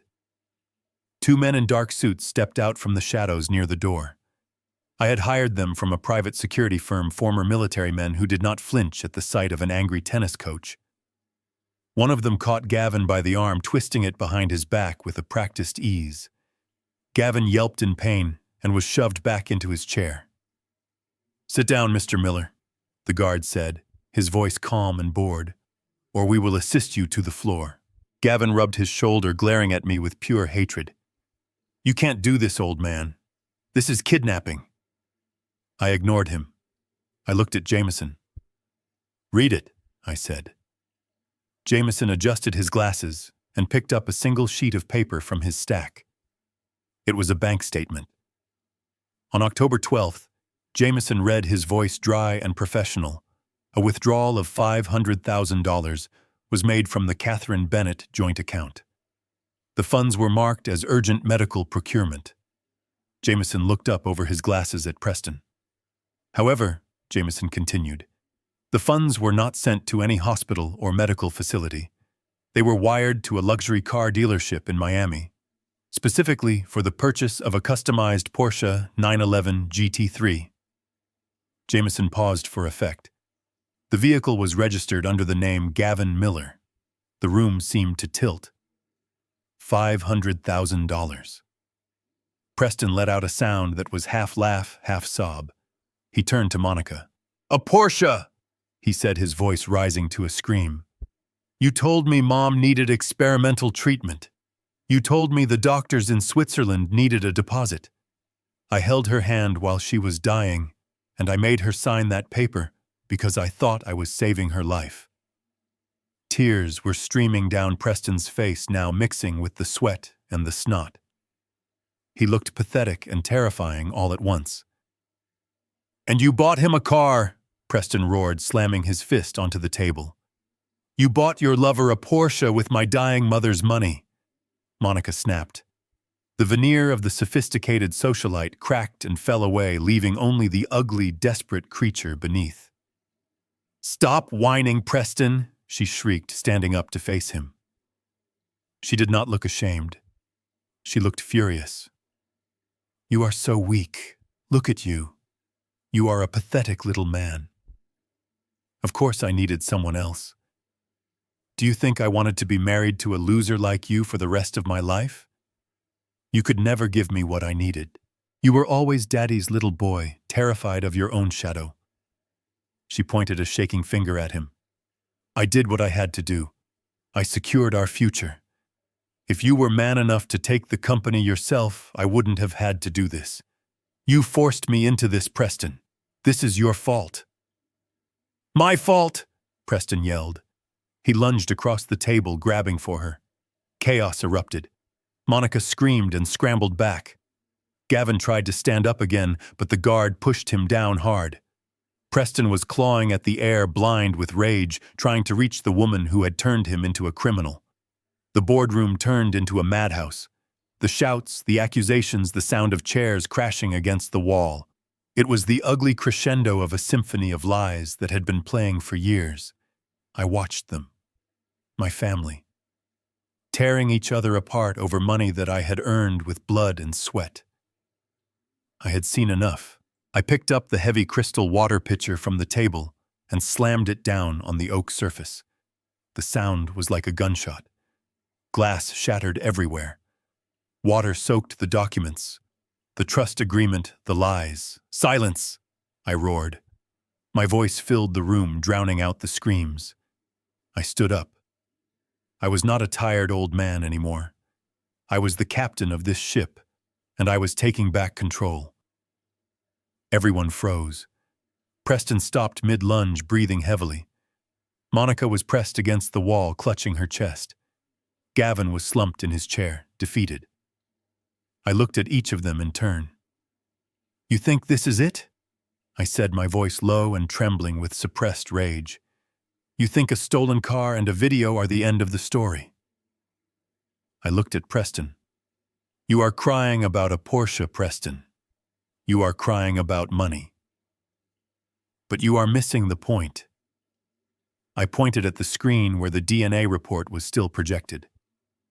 "You are worried about being a thief, but you should be worried about being a father. Because that," I pointed at the 0% on the screen, "that is the real crime." I leaned forward, placing both hands on the wet table. "That is not the worst part," I said, looking straight into Monica's terrified eyes. "Jameson," I said, "show them the rest." Jameson nodded and pressed the button one last time. The room was spinning in a vortex of shouted accusations and shattered glass. But I raised my hand, and silence fell like a guillotine blade. I reached into the breast pocket of my suit jacket. I could feel the eyes of everyone in the room fixed on my hand. They expected a gun. They expected a subpoena. But what I pulled out was far more dangerous than any weapon. It was a single folded piece of paper. The edges were crisp and white against the dark wood of the conference table. I smoothed it out slowly, deliberately, letting the sound of the paper rasping against the varnish echo in the stillness. "Preston," I said, my voice soft, but carrying the weight of a funeral bell. "Look at me." My son turned his tear-streaked face toward me. He looked broken. He looked like a man who had already lost everything, but he had no idea that the ground beneath his feet was about to open up and swallow him whole. "You have done terrible things, son. You have lied. You have embezzled. You have forged your dying mother's signature. You sacrificed your honor, your ethics, and your soul. And why did you do it?" Preston wiped his nose with the back of his hand like a child. "For my family, Dad. For Leo. Everything I did was for Leo. I wanted him to have the life you gave me. I wanted him to be safe." I nodded slowly. "For Leo. The boy you taught to ride a bike. The boy you sat up with when he had nightmares. The boy you love more than your own life." "Yes," Preston whispered. "He is my son. He is the only good thing I have." I picked up the paper. My hand trembled slightly, not from fear, but from the sheer weight of the pain I was about to inflict. "That is the tragedy, Preston. You destroyed yourself for a son who does not exist." Preston blinked. "What?" I turned to Gavin. He was sitting slumped in his chair, held down by the security guard, but his eyes were wide with a dawn of terrifying realization. He knew what was on the paper. He had known for 10 years.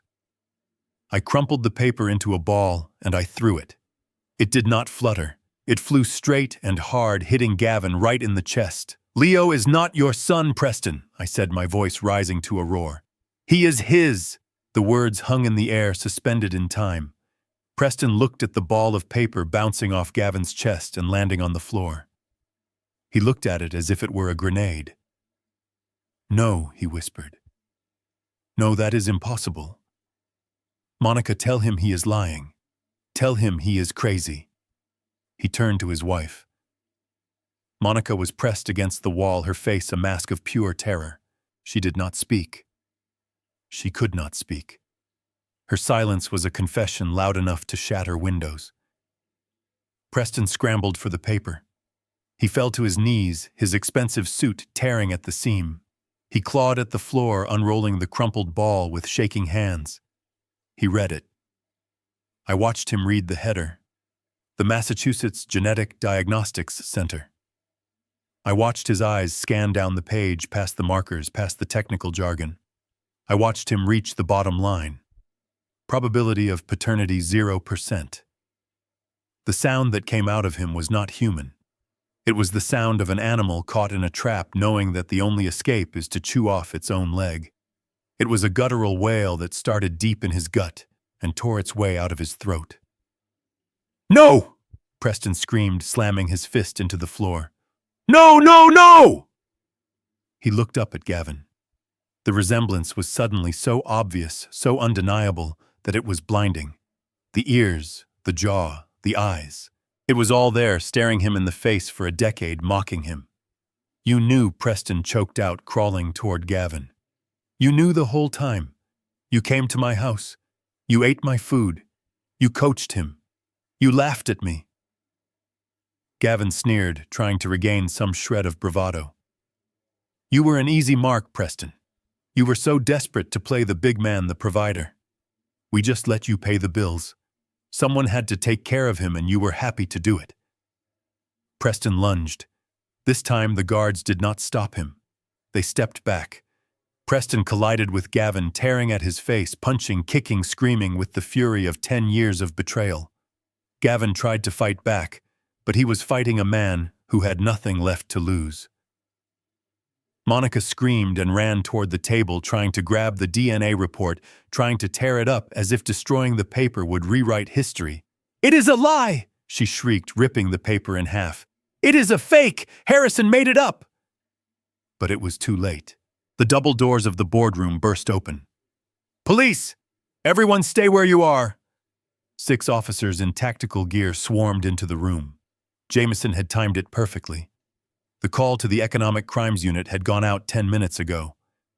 "Get them off each other!" an officer shouted. 2 policemen pulled Preston off Gavin. My son was panting, his knuckles bloody, his face a mask of tragedy. Gavin was bleeding from his nose and lips, spitting blood onto the carpet. Monica froze, holding the torn pieces of the DNA test. An officer grabbed her wrists and spun her around. "Monica Bennett, you are under arrest for wire fraud, forgery, and conspiracy to commit grand larceny," the officer said, snapping the handcuffs on her. She began to struggle. "You can't arrest me. I am a mother. My father is a judge. Harrison, tell them this is a misunderstanding." I stood at the head of the table, unmoving. I looked at her. "It is no misunderstanding, Monica," I said coldly. "You forged my wife's signature. You stole from the dead, and you destroyed the living." They dragged her out, screaming obscenities. Another officer hauled Gavin to his feet. He was not screaming. He looked at me with a cold, dead stare. "You think you won," old man Gavin spat as they marched him past me. "You think this brings your money back. Your family is dead." I didn't answer him. He was right. The room quieted down. The police led them away, leaving only me, Jameson, and Preston. My son was sitting on the floor amidst the shattered glass and the spilled water. He was holding the torn half of the DNA test, the part that said 0%. He was rocking back and forth, crying softly now. A low, keening sound that broke my heart. Dad, he whispered without looking up. Dad, I lost everything. I have no wife. I have no son. I have no money. I am going to jail. I walked over to him. My shoes crunched on the glass. I knelt down beside him. I put my hand on his shoulder. It was the first time I had touched him in years without feeling his recoil. You are not going to jail, son, I said quietly. He looked up at me, his eyes swollen and red. What? Jameson has already spoken to the district attorney, I said. We are framing your involvement as coercion. You were under duress. You were manipulated by two predators who used your love for a child against you. We will get you a plea deal, probation, restitution, but no prison. Preston shook his head. It doesn't matter, Leo. Leo isn't mine. 10 years, Dad. 10 years of bedtime stories. 10 years of birthdays. He isn't mine. I gripped his shoulder harder. Blood is biology, Preston. Love is action. You were a father to that boy. That doesn't just vanish because of a lab test. But you cannot save him if you are in a cell. And you cannot save him if you are broke. I stood up and offered him my hand. Get up. Preston looked at my hand. The hand that had built an empire. The hand he had tried to bite. Dad, I tried to steal your company. I know, I said. And you failed. Which is good, because you are not ready to run it. But you will be. Someday. He took my hand. I pulled him to his feet. He was heavy with grief, but he stood. We walked out of the boardroom together, leaving the wreckage of the past behind us.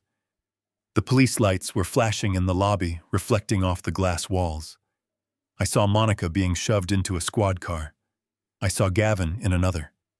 I stood on the sidewalk, the wind blowing through my coat. I had won. I had saved my fortune. I had exposed the liars. I had destroyed my enemies. But as I looked at my son weeping in the back seat of my limousine, I realized that the price of truth is sometimes higher than the cost of the lie. I had my company, but I had lost the illusion of a happy family. 1 month later, I stood on the tarmac of the private airfield in Boston. The wind was whipping my coat around my legs, but for the first time in weeks, I did not feel the cold. The air tasted different today. It tasted like freedom. Behind me, the engines of the Gulfstream G650 were already humming a low, powerful vibration that promised distance and new horizons. My pilot was waiting by the stairs, but I took a moment to look back at the city skyline one last time. Somewhere in that concrete jungle, my life had been dismantled and rebuilt in the span of 30 days. I reached into my pocket and touched the folded piece of paper I had received yesterday. It was the closing statement from the sale of Bennett Logistics.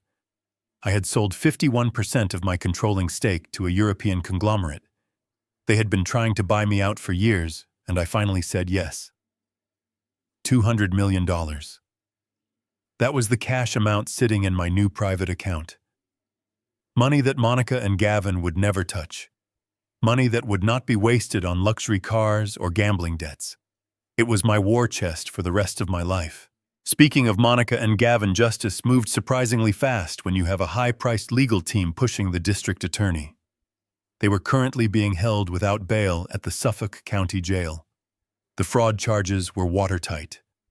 The forgery of my wife's signature was a felony. The embezzlement was a felony. And with Preston testifying against them in exchange for leniency, they were looking at 10 years minimum in federal prison. I thought about my son. I had visited him yesterday at the Cliffside Recovery Center in Vermont. It was a quiet place surrounded by trees and silence. He looked different. He had lost weight.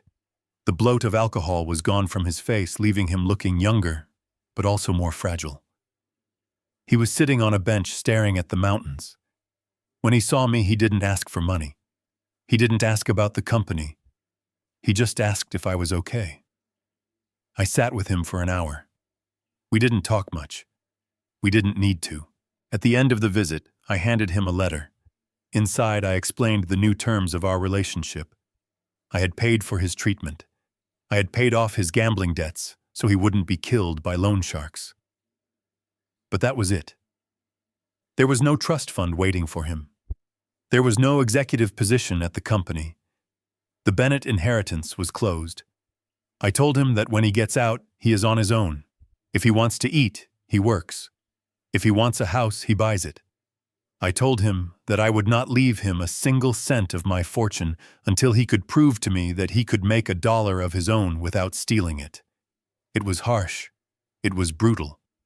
But it was the only way to save him. He had been crippled by my money his whole life.